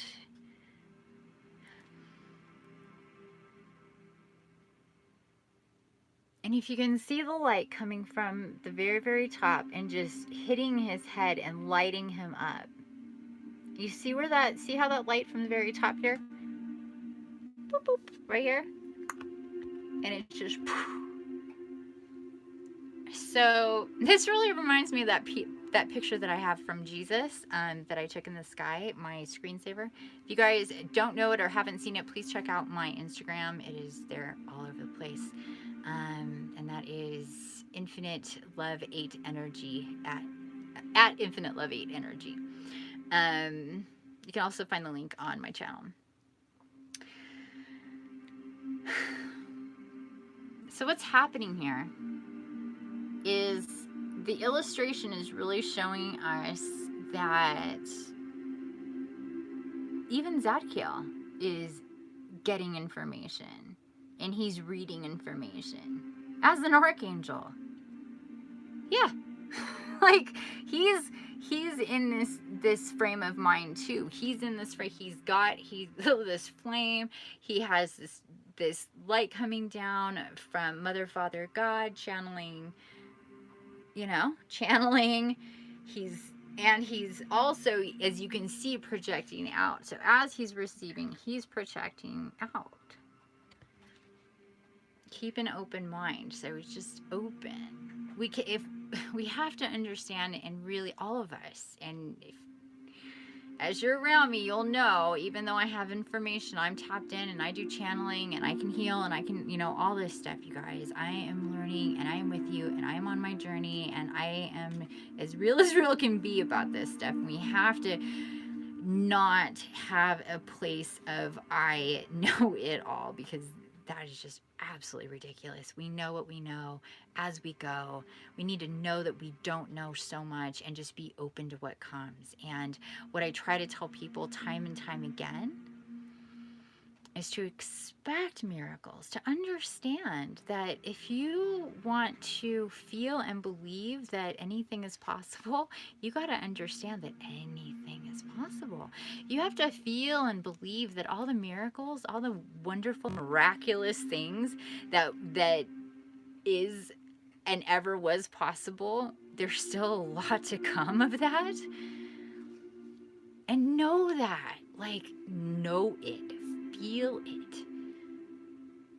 And look at your own life as miraculous and the things that have happened in it. Yeah, sure, there's been shit situations. There's been a lot of shit situations, I know. But there's been a lot of amazing, beautiful situations. And we really need to think about those. All the beautiful moments in our lives that really were more strung together than the bad ones, although sometimes those bad moments tend to cast out such a big fat shadow, And because they're painful, we tend to hide behind them so we don't get hurt again. But the truth of the matter is that being open and letting things just flow through you really keeps you from holding on to things that are not meant to be held on to, so you can move forward and ascend. So anyway, being open, turning it around, whatever that may be that might be closing you off, if you have anything like that, Learn new ideas and then teach those ideas to others, especially, it's kind of also something that Leslie's, when she's not with us tonight, because she's the one I did the healing on earlier, and I'm sure she's resting. She's normally here with us. But Leslie has been talking a lot about really owning her spirituality and being really out about it and it feeling really, really good. And that's also part of this too. Being open about where you are spiritually. Like, I have to be like, yeah, I channel Jesus and I talk to him and I'm divinely guided and this and that. Like, it's just boom, boom, boom, boom, boom.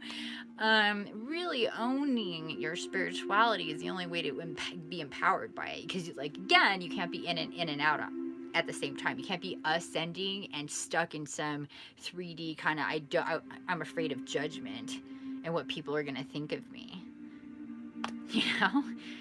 So use whatever inspiration that you can to get into that framework in your mind, to empower yourself, to be vocal about what you've learned about yourself, about your spirituality, where it makes sense. I don't run through the streets talking about how I channel Jesus. Trust me, I don't.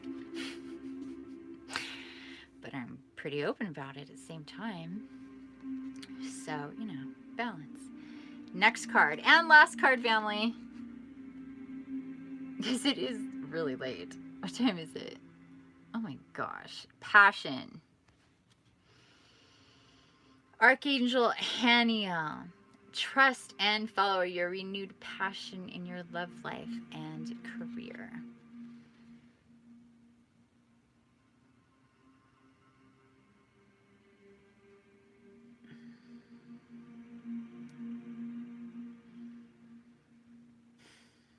So this is also, I'm hearing, speaking for people who are kind of in transition. Kind of like, okay, I know what I'm doing is not exactly what I'm supposed to do. Or I know I'm on the way and I'm getting it started.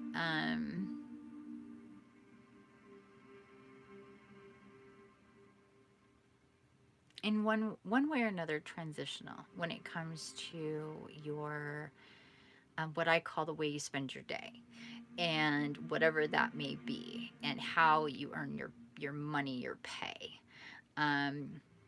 What Gaia would like people to refer to as passion days instead of work days. You're doing your passion day. What are you doing in your passion day? And that's why it's called passion. So your renewed passion in passion. Archangel Haniel, trust and follow your renewed passion in your love life and career. So let's talk career first, since that's what came up first. So career would be how you're spending your days, what you're doing with your time. And a lot of people are in transition because what did work in this way, or what people went, okay, well, like how I earn my money is not the way I want it to be, and eventually it'll change, or I don't know, but it's okay for now, and in the meantime, and it's a paycheck, and da-da-da-da, and I'll take what I can get. And sometimes, it's just comfortable. I've been there forever, and we just kind of, all of this stuff. It's getting, for people, it's already gotten there. For people, it is getting there, where the status quo of these things are not going to work and be like that anymore. And we've been talking about this. So if you've been with me, you've heard about this. If you're new, this may speak to you. So if you're looking for answers in this direction, again, or in this way, this genre, let's say, this column of your life, your passion days that we like to call it, we want to head towards passion days, doing things that are naturally passionate to you, that feel really good, that will naturally bring abundance into your life, because you are in a lane that is in alignment with your soul purpose. Okay? So, with that said, the way to go about doing this is to, again, ask your guides to tell your guides that you are open to the information that's going to come to you to get you in alignment with that, and trust Trust and follow your renewed passion in your love life and career. And where does your passion come from? Now, all of our passion comes from our root chakra. And so, for those of you who may be feeling out of alignment, maybe unhealthy in some way, do have an ailment, having trouble sleeping, are overweight, are unhappy in a relationship, in your job, where you live, there's dissonance, there's medications that you're on for different things that are happening. Any of these things would definitely put you in the category of let's get you energetically healthy. So do a life review, really on a life review on it, like let's just call it a health review, because this is what that one, and oh, I'm confused now with this one, Angel Therapy with Raphael. But this one, take inventory of your life and resolve to change or heal anything that is unbalanced. So if we're blocked in this way, everything starts from our root chakra, and our root chakra is our passion, our flame, and how it ignites every other chakra from that point up, okay? So if we need some passion to get that going and to light that fire, we need to get clear energetically. They're tied in together, okay? Look up your chakras and see, do a Google search. I mean, it has a lot to do with other things, but to really get things going, you want to have that clear. And love life. Okay, let's get to the juice and the bliss. I know everybody's like, yeah, Minnie, let's get to love. Okay, so love, same thing. Root chakra has a lot to do, the root and the sacral have a lot to do with these things that are tied to relationships and sex and all that juicy goodness that can hold us back from a really healthy, passionate love life. You need to be in alignment and in flow within yourself, in your energy, and trusting and be authentic and all of these things to really have a healthful, open, honest, energetically flowing, blissful relationship. And it doesn't matter who that's with, but especially in your love life. And because we're getting to a point energetically within our systems where the bullshit meter is going to go off like ding, ding, ding, ding, ding, and people are not going to be able to just let things go and see past stuff and play the bullshit games and, just all that 3D shit when it comes to that stuff. We are so past that. We don't have time for that. We all have things to do. We all have all this beautiful spiritual awareness and awakening to get to before we can start clickety-clicking with people on more and more and more and more intimate levels. It'll start coming into play with soul family first, so we can practice these energies with each other before a lot of times we get into full alignment with the people we're supposed to unify with romantically. So once you start playing in that energy, things get real juicy, especially the higher you are up. And we're not making concessions for people anymore. I know I'm not, and I know a lot of other people are not. We are way too energetically tied in and tapped into our own stuff to get that tainted with anybody else's shit. So if you're not with anybody, there's a reason for that. You don't want their ick all over your stuff as you're cleaning it up, and vice versa. So, don't, if anybody's feeling like antsy in their pantsy to get all in union with other people and why it's taken so long or why other things haven't worked out, there's a purpose and a reason, and you're getting there. I promise. Just let it go. Anybody who is wrapped up in soulmate or especially twin flame dramas and really like living that La Vida Loca with the friggin' twin flame stuff, you guys, please don't let that be a big distraction in your development. It's not meant to be. It's meant to inspire you, but not tie you up. You're never going to get there. Please. Watch my other videos if you're maybe confused about whether somebody is a soulmate or a twin flame. No, there's way, way, way, way, way more people with soulmates than are incarnate with twin flames. It has been a blown up, matrix-induced, steroid-filled, dynamic that a lot of people are wrapped up in, that really is keeping them in a place from getting to a point of meeting their soulmates. So I can help you with that. I do identifications for twin flames and soulmates. So you can read about that on my website as well. I offer a lot of different healings and clearings. I kind of don't even want to call them healings anymore. And I've had a hard time just calling myself a healer, but this is the verbiage that we use. I'd rather call myself a releasement specialist. I'm an artist who practices releasement who's also a releasement specialist. I don't know. Just because healing can really just kind of tweak people out, like healing. And truly, it's really about releasing energy, just to get you in flow and infuse you with energy that gets you to the highest vibe that you can possibly be. It really is a beautiful thing. And sometimes just what we label stuff just really gets in the way, you know? Like, we need to have words for stuff, but sometimes, like, I really shy away from certain identifications of stuff because they tend to create more duality when all I'm trying to do is the opposite of that. So anyway, anybody have any questions up till now? Let's see if I've missed anything here. Aw, aw. What did I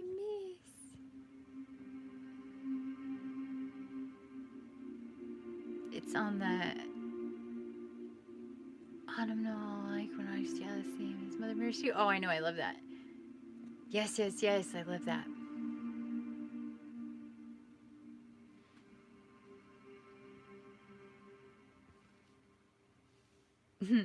Yes, send me an email. We can set something up. Aw, Latasha, let it cry out now. This is really beautiful. Aw, good, honey. I'm so glad. Silver Wolf! Ah, look at who's here! Honey, hi! Hi, sweetheart. Look at, we have 8 people, 8 likes. Oh, here I'm thinking it's getting late. I should let people go. And I've got you here. I just woke up and saw that you're live. Rewatch this later. Just wanted to say hi. Wish everyone a great day. Oh, you have a wonderful day too. I am so glad. It's good to see you, sweetheart. It was an astral, but a lot of good conversation and insight from Infiniti Silver Wolf. Oh, thank you, honey.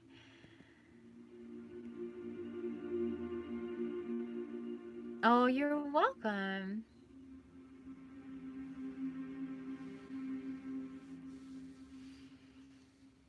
Oh, I'm so glad. See, everything happens for a reason. That's why I'm saying, you know, cards come up as they should. We talk about stuff. I'm inspired to talk about stuff as I should for you guys, and I'm really, really glad. Remember, I'm going to so we're done with we're gonna pick a couple of these and I'm gonna let you guys, I'm gonna let you guys decide, because you were talking about what you needed to hear and people feeling this right now. So we have passion. I'm going to read these real quick.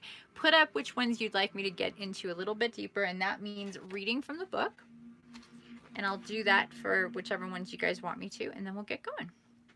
So passion, trust and follow your renewed passion in your love life and career. That's Haniel. Life review, Jeremiel, take inventory of your life and resolve to change or heal anything that is unbalanced. Next one, angel therapy with Raphael.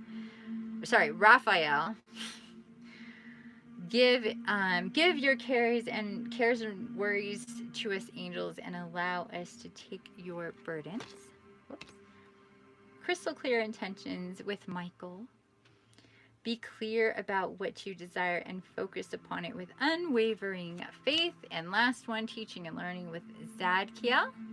And that says, keep an open mind and learn new ideas. Then teach these ideas to others. So just throw up which ones you guys would want to hear from. Teaching and learning, crystal clear intentions, angel therapy, life review, or passion. My glasses so I can read without squinting because it's starting to get on my nerves. At 1:43:33,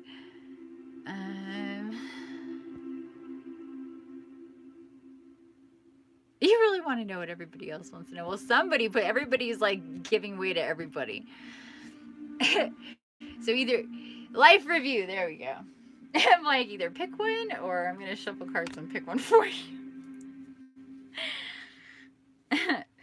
Okay, life review. That's a good one.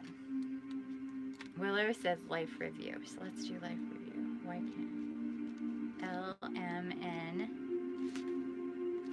Oh my goodness.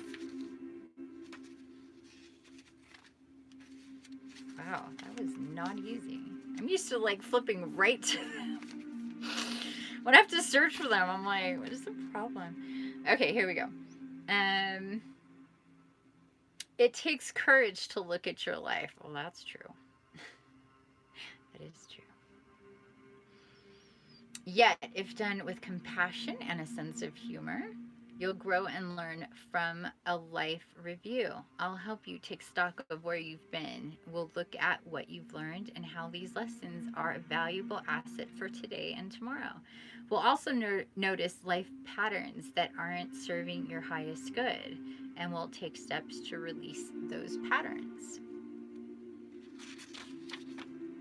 And it says working with Jeremiah. One of Jeremiah's purposes is to help newly crossed over souls review their lives. He also helps those who are still living to make life reviews. Take time soon to be alone and ask Jeremiah to help you review what you've been, where you've been, what you've learned, what patterns you're ready to release. Remember the whole repeat thing? When you're done with the repeating, and what you're grateful for in your life. So that's a really good way to do a life review. Another good way to do a life review is getting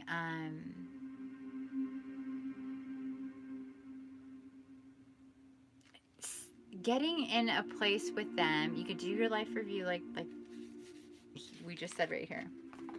And then read also about on my website about, it's called Divine Soul Guidance. And that's when it's you, me, and we work with the tarot cards and the oracle cards. And we basically open up the doors for your spirit tribe to come in and do that on a real in-depth way to give you a lot of validation and information to help you release stuff, to give you guidance going forward. So when you're ready for something like that, seek out somebody either like me or myself. I love doing that.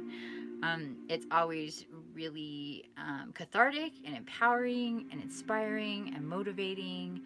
And the way that I like to put that, along with the healings that I do, is, and they're great in tandem, by the way, is instead of going from walking around the parking lot going, where's my car? Where's my car? And when I find my car, where am I going? And how do I get there? What am I doing? Like,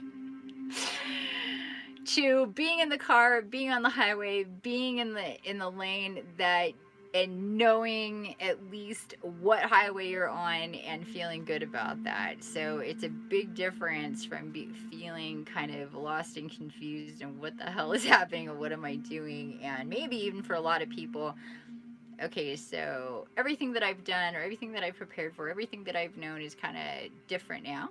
And now I need to make sense of it. And what does this mean? Especially when you have other attachments in your life, other people and other things, and maybe a school you went to for certain things, or a job you've been at for a long time, or relationships you've been in, or a town you've been in, or just things that kind of, you know, are still you're attached to, but you're being pulled forward, and you know that there's something else and something more, and there's just direction that needs to take place. Life review helps with that, and doing a divine soul guidance helps with that.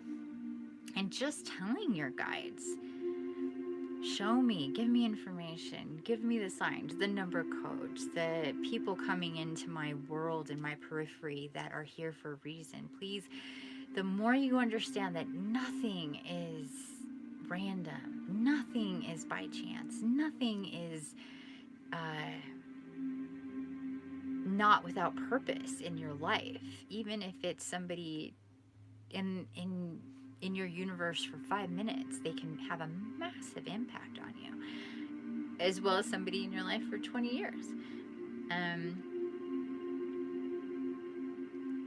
And how you string along every step you take and everything that comes along, and the more you see it, the things come into, because nothing is happening that isn't without purpose. Not songs playing, not people saying certain things. Not, do you ever notice that, like, as you're wondering things or thinking about things, stuff starts popping up to kind of that are in theme? I used to notice that when I was a kid, and I'd be thinking of stuff, and all of a sudden TV shows would come on talking about it. I'd be like, this is so weird. And, it's just,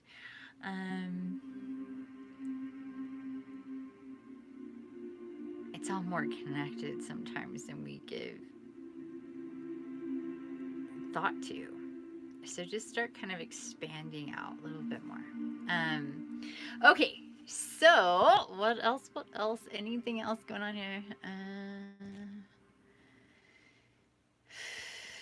Yes, okay, so we're good. And a question here from Latasha: how did you find your guides? How did I find my guides? My guides came and got me. I didn't find them. They came after me.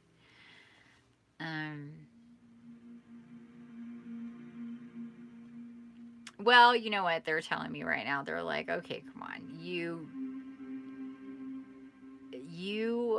well, it's kind of complicated.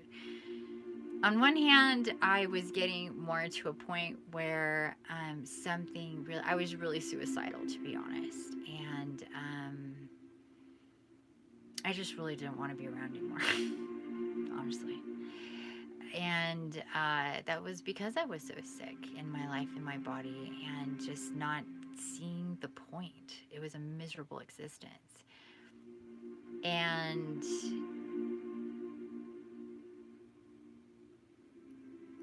but then at the same time really knowing that that wasn't right either, and always feeling that there was some purpose more than what I was like. It was just really confusing for me. And but then I was guided, I guess, in a way to start just tapping in more, I guess, to my body. I started meditating. I started doing yoga. I started clearing out my energy, being guided to do these things, and it feeling really good, and in a body that felt really shitty for a really long time. That was really nice. And so I guess I got to a point energetically where I was open to my guides coming and taking me to a place astrally. Another dimension is what I've always called it, and that really is what it was. They were my angels, my brothers and sisters, who were talking to me, although at the time I did not know that. And they basically told me and said,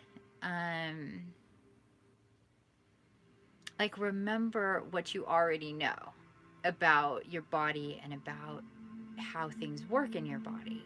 You're not really sick like it feels. And remember how you've worked with energy and always worked with energy in this and other lifetimes. And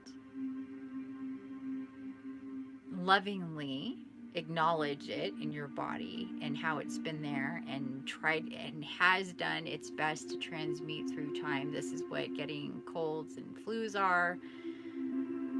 I talk about that a bit in my video from today. A lot of people think that colds and flus are whatever, colds and flus, and they're spontaneous detoxes that our bodies want to energetically dump, dense negative energy.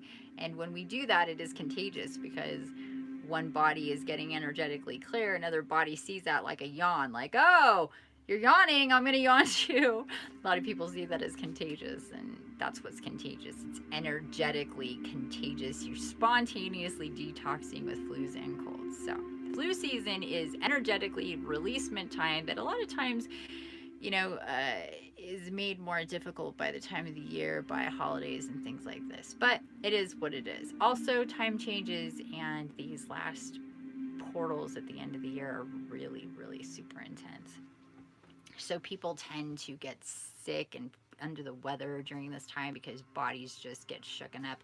And if they're not clearing energy as they're going in different ways, there's gonna be a crack and a break. Your bodies can only handle so much in these popsicle suits, as you put it, to be able to continue along before you literally can't get out of bed. So it'll be like a break where let's clean out your head, let's clean out your throat. Even will get sore, it'll be like all that. It's your throat chakra. You just go down the channels and the chakras and all the different things that'll get affected in a cold and a flu.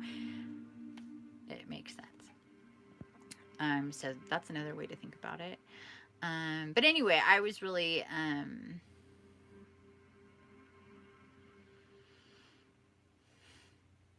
you're never alone. That's exactly right. Yeah, you start feeling not alone. I've been feeling not alone for a really long time now. I talk to them constantly out loud in my head. They're talking to me. I'm talking to them. It is a constant.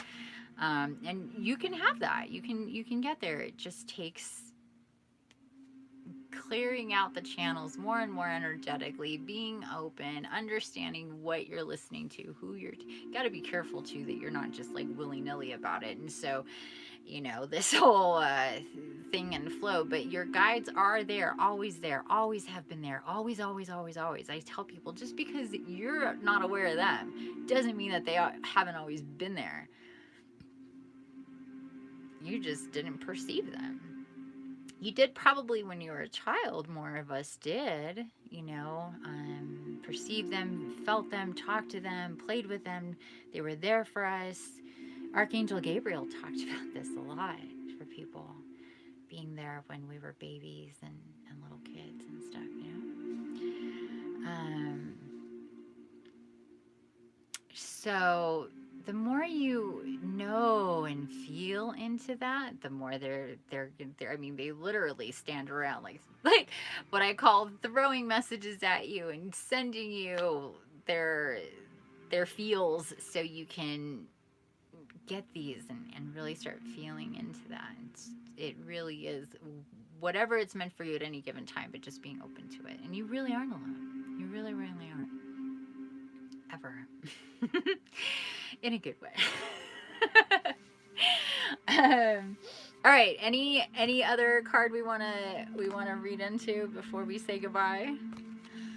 And again, please, you can learn more and read more about me and what I do and my story and all of that about me tapping with my guides and how I cured I call it curing myself, because I don't know another way to label it for people to understand. But that's what happened in that whole thing with that meditation. Sorry, I'll go back to that real quick. And that whole thing with that meditation and getting out of there and clearing myself out energetically like they told me to do happened, I mean, from a lifetime of being energetically disabled, really, truly, to not being on a lot of medication and then having a lot of specialists to not, like that. And then just kind of living in it for the next 6 years and going through my own journey and figuring out, oh, not only did I like get myself better, I'm a healer, I can heal anything and anyone, from animals, babies, children, across the world. It really doesn't matter. I think you could be on another planet and I can help you, honestly, because I'm like tapped in like on a universal level with these divine beings that come in and work with me in the healing. So it's been quite a journey. I never thought when I would lay there in bed in pain and alone and suicidal and on all these medications, desperate from release from my prison of a body, that one day if somebody walked in and said, and my given name is Vanessa, now I go by Infiniti, that's my spirit name, but Vanessa, you are in a few short years going to be channeling and Jesus and Gaia and archangels and healing people and this and that and the other thing, I would be like, you or crazy town, and you need to get yourself checked, buddy. Something is really wrong with you. Let me just get that clear. I wasn't always talking to Jesus and channeling, and I am a completely different 180 from what I really was my whole life. Even though I was psychic and giving messages from the age of 5 to roomfuls of adults, and you'll read about that on my website too. I put all that away, and really didn't associate it with how I felt physically and how I was absorbing other people's energies and how I can physically feel what other things and people and animals and babies and even feel in their body. And now it's to the point where I can physically, or either psychically or physically, put my hands on a body and feel where the pain is without being told where it is. Nobody needs to tell me, well, this person has a thing with their back or something in their stomach. I'll find it. Because I can feel the energy. It's hotter. It feels hot to me. And I can feel that psychically and energetically too. So I don't need to be touching somebody. I don't need to be in person with anybody to do that. So to go from laying in bed sick and suicidal to that, it's pretty crazy in the best way, in the most amazing way. And that's why I say you have to be open to the possibilities. Take it from me. I didn't want to live, but I didn't want to die, and my guides did everything and were right on there to help me get to that place, and they've been pushing and motivating and helping and steering,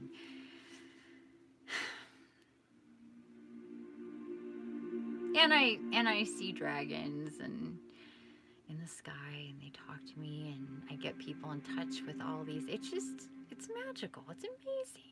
It really truly is. It's just amazing to me. And I just want more people to tap into that. I want people to think that to know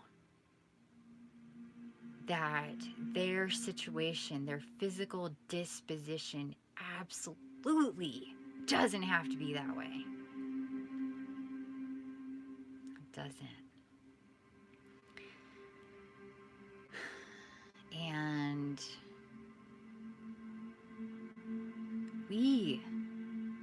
that's what my guides told me. It's what my brothers and sisters told me. You are in control of your energy. That's what you're feeling. That's not really you and your what's going on in your body. That's not really your body.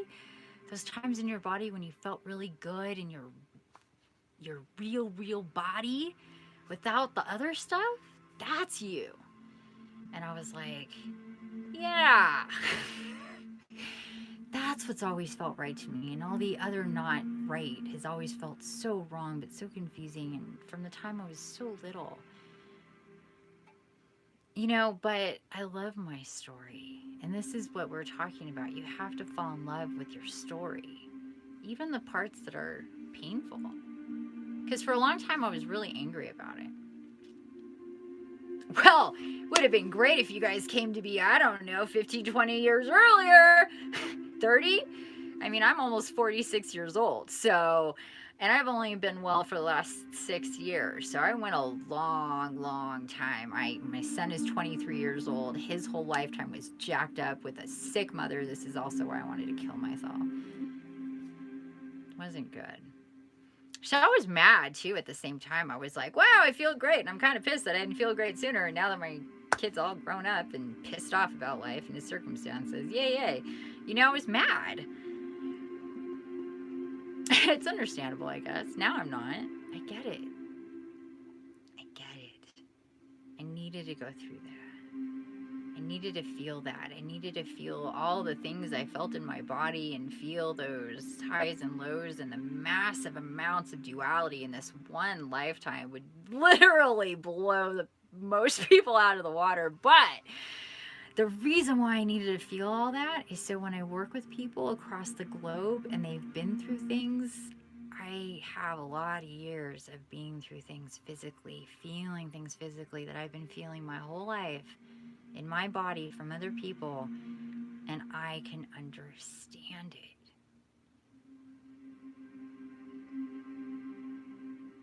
Imagine going to your doctor and them going, I know exactly how you feel.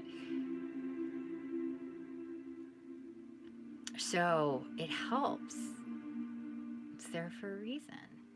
I didn't know that my whole life. And most people that are like me, and there's not a ton of physical empaths and people that are like me, but there are grades of that. They feel things in their body and they're energetically absorbing from the environment, from other people, and it's not really them. And they don't have to feel that way. For me, it was really severe. There were times I literally could barely make it to the bathroom because I know I feel for the collective. I transmute for the collective. Anybody around me.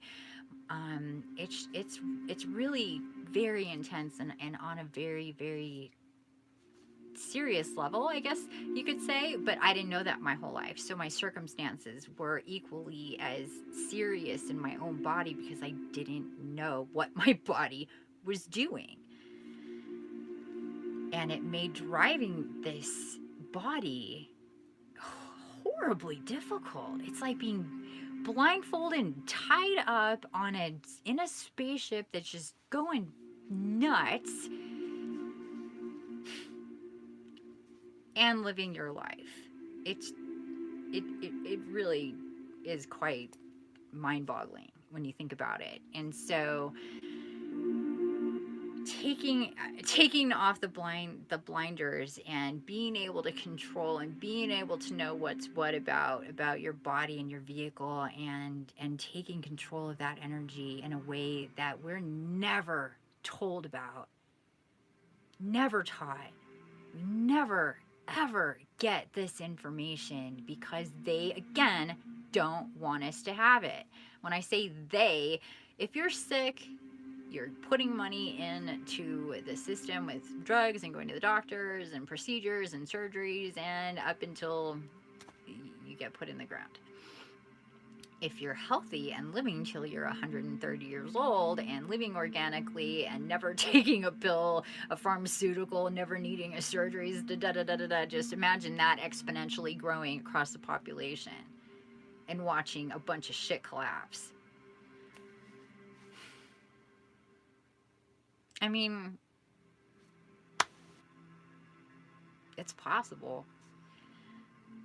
It's just people need to see it for what it is, and really kind of wrap their whole understanding around that. So I like to tell people when you're meant to go through such a deep metamorphosis, to have such a chronic, severe case of fibromyalgia like I did, to be so debilitated, to be on disability, to be on the way that what I was, okay, let's just put it that way, to be what I was my whole life.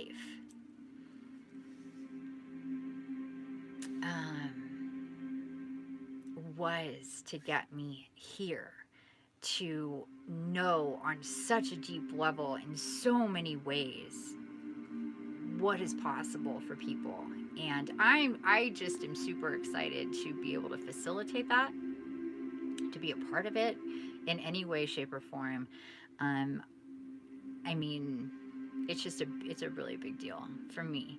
And anybody that's guided to me in any way, to hear what I have to say, to book time with me, to talk to me, to get healed by me in any of the ways that I do healing and offer people to get clear. I work with couples, I work with pregnant women, I work with animals, I work with wildlife, I work with whatever is in need of clearing or healing in any aspect. I can help them. So please keep this in mind, and watch my videos and check out the astrals and check out the healings and check out the interviews after. They're called post-healing interviews.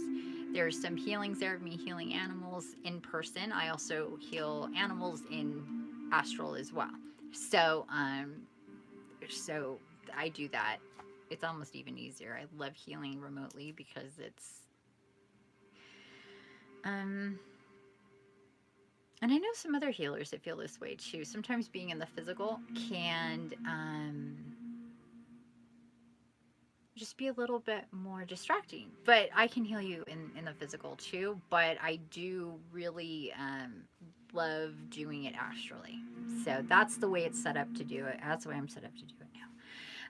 Let me just check here.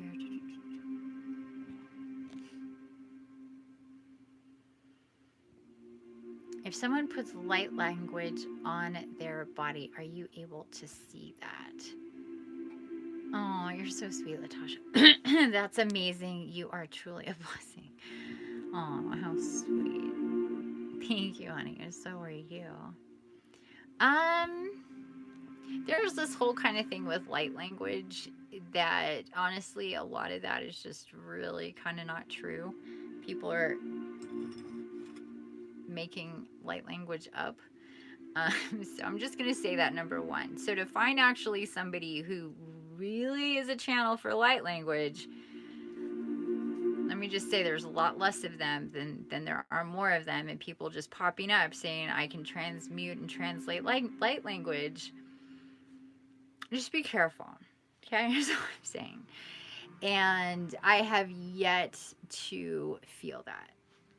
That's my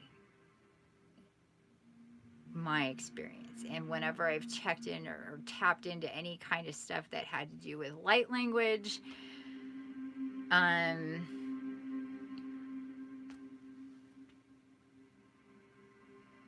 fact of the matter is you don't know what you're listening to.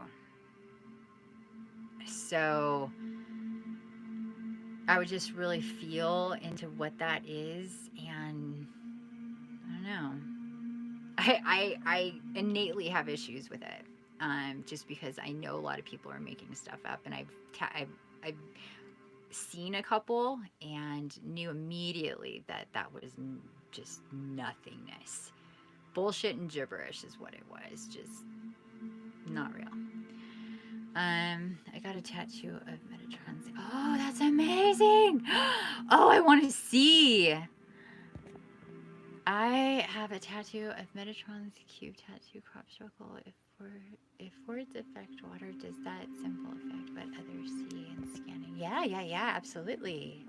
Absolutely. Anytime you see or work with sacred geometry, and we did something not too long ago where Metatron, actually it was Raziel, really wanted us to work with Metatron's cube. So we drew that out, and working with sacred geometry and now I'm getting chilly. Working with sacred geometry and people seeing sacred geometry is also coded, and whether they feel it or not in the moment, it does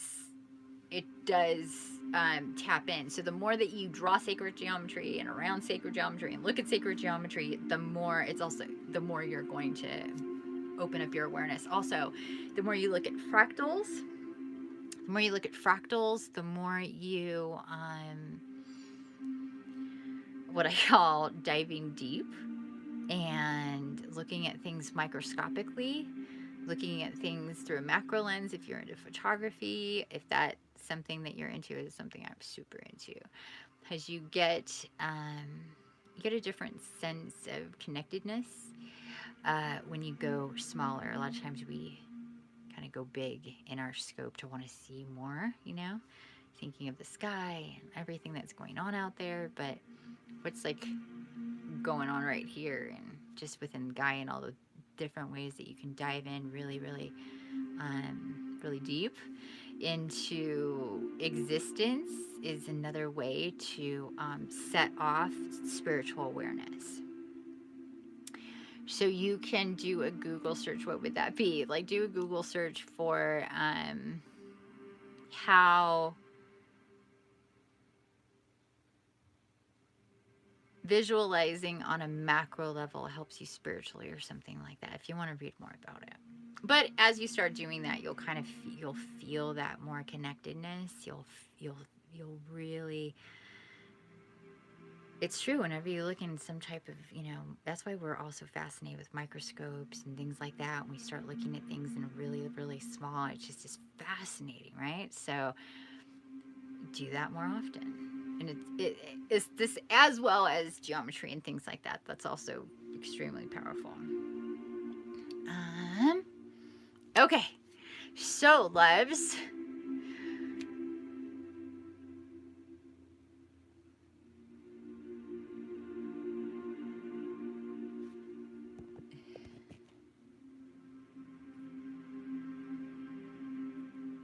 Wow. So at 11:07, Willow says on 7/17/18 crop circle the next day without expecting. My mom said I was getting a tattoo. That was interesting timing, really down to that geometry. Wow. That's amazing. I'd love to see a picture of it.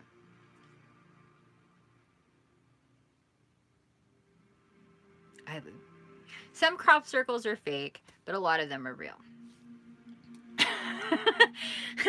So they're amazing.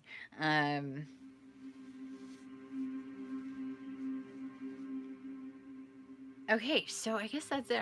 I'm like opened up, see if like I'm being told anything, talk about you guys with you guys. It's 11:09 on the Pacific.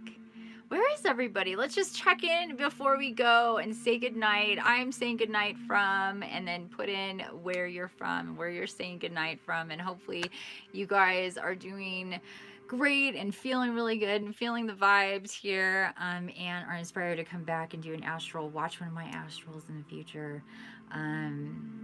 I try to set up times for people to join different times. We'll be doing that more, and we'll be doing more things too in the future. I'm still getting things going. I am in California. I'm in Southern California. Latasha's in Canada. It's 2:09 a.m. Holy moly. I hope you don't have to get up early, girl. And Ontario, Canada, 2:09. Oh, we have neighbors. You guys know each other. Look at this. Both of you, same time zone. Ontario, Canada, and Latasha just said Canada. She didn't say where. Anybody else checking in? Ah, same. Look at that. Awesome. At 11:10 p.m. Pacific. You guys up late with me. You're amazing. Anybody else? Who's all still here? I haven't seen Sky in a while. Did you fall asleep? Oh no, you were here not too long ago. Oh, that's been a little while. Sky's still here. Who else is here? Kimchi was here. Anybody else? I see 7 people in the house. Sinking like crazy. I know. Well, like we said, and like what was really funny, I'll just tell you guys, but like as I'm waiting for more people to check in and tell us where they're from, if they're going to, please step up and check in and say where you're from.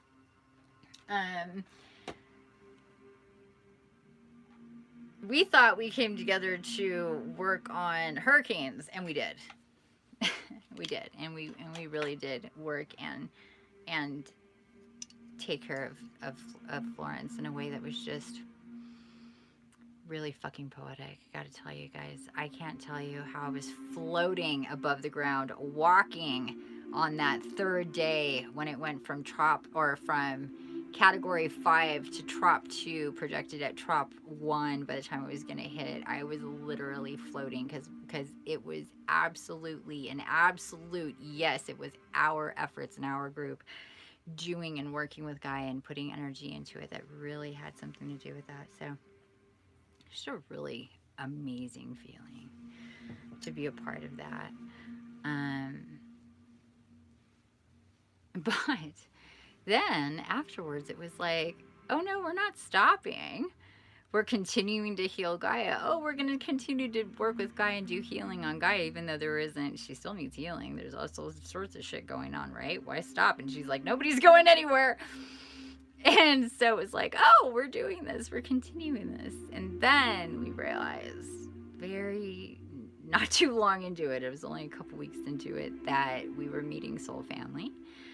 And then it was definitely told to us, we are the event, that there's going to be certain places such as this one where people are going to be recognizing that they had already been coming here in astral without their knowledge, in their sleep, before being physically aware and present of this space for sometimes a couple of months or 3 months or more months, sometimes just working in tandem, finding each other in astral and then finding each other in this space. So this has been a theme, if you go back and listen to our astrals, where we're literally spending time to call in you guys, our soul family, because this is where and how we're supposed to meet, not only across the world, but in each other's general area, and slowly start to more and more.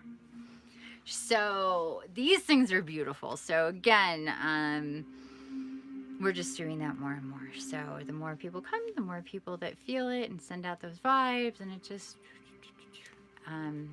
not too long ago, I felt a lot of antsy in my pantsy, like I like to say, antsy in my pantsy, and a lot of pressure, a lot of to really have this happen fast, fast, fast, and get people here, and feeling all the blocks that happen with somebody like me, because I do get blocked. But it's starting to change and transmute. I'm letting go of all that stuff and just really feeling the flow of not only, you know, stuff for myself personally and stuff coming to me and changing and just opening up, you know, everything is just unfolding so beautifully. And it's really heart opening and warming and a gorgeous, beautiful thing. So again, I thank you guys for being here. This night I thought maybe I'd come in and out and be on here for like 10 minutes, and it's turned into something so much more than that. So thank you guys so much for being here. We'll be back here tomorrow. We're gonna make that for 6 o'clock, since like I said, I have healings and a post healing to get to tomorrow, along with other stuff. So if there's any last words, please punch them in, have me acknowledge, and then if not, we'll just say goodnight. Beautiful loves. Oh, you are still listening. Hi, honey. Silverwood, thank you so much for what you share. Aw. I love that you're from Holland. I love that. Flo, yay! So Canada, Holland. I'm not sure who else is here. That's okay. You don't have to say hello right now if you don't feel it. That's fine. You can some other time. Please leave comments, you guys. Again, we are going to be going over the last astral by Latasha prior to the next astral every single day, so we can anchor and remember the prior astral before the next astral. This is something that just happens with quantum jumping. We do astrals, we'll just forget. It's just really easy to do, especially when the messages are so deep and profound and spiritual, as they are when Gaia is talking to us and Jesus and the archangels. If you guys want to experience that sooner than later, please check out any of my previous videos. Just look for the titles that say live guided, or you can also look for the ones that say just the astral. I've taken out the chat before, right when we get into astral, so you can just check out those videos too. So I do that to make it easy for people. So either way, do those, listen to them. There's also on my website, I think we have 5 transcriptions up of the astrals that Leslie is doing. Anybody who is interested in volunteering to do transcription of these astrals, it requires listening to the obviously listening to them and typing up and transcribing. Leslie knows of a program that the video gets loaded into that makes it, I haven't even seen it, that makes it easy to transcribe. So if anybody's interested in working on that, or just going and reading, please read the transcriptions. You can press play on the videos and read the transcriptions at the same time on my website. There's like I said, a few of them. Okay. Alrighty, guys. I'm gonna say good night. Thank you guys so much for being here. Again, I love you. Mwah! Soul family, you're amazing. Good night. Love you all. Love you too, honey.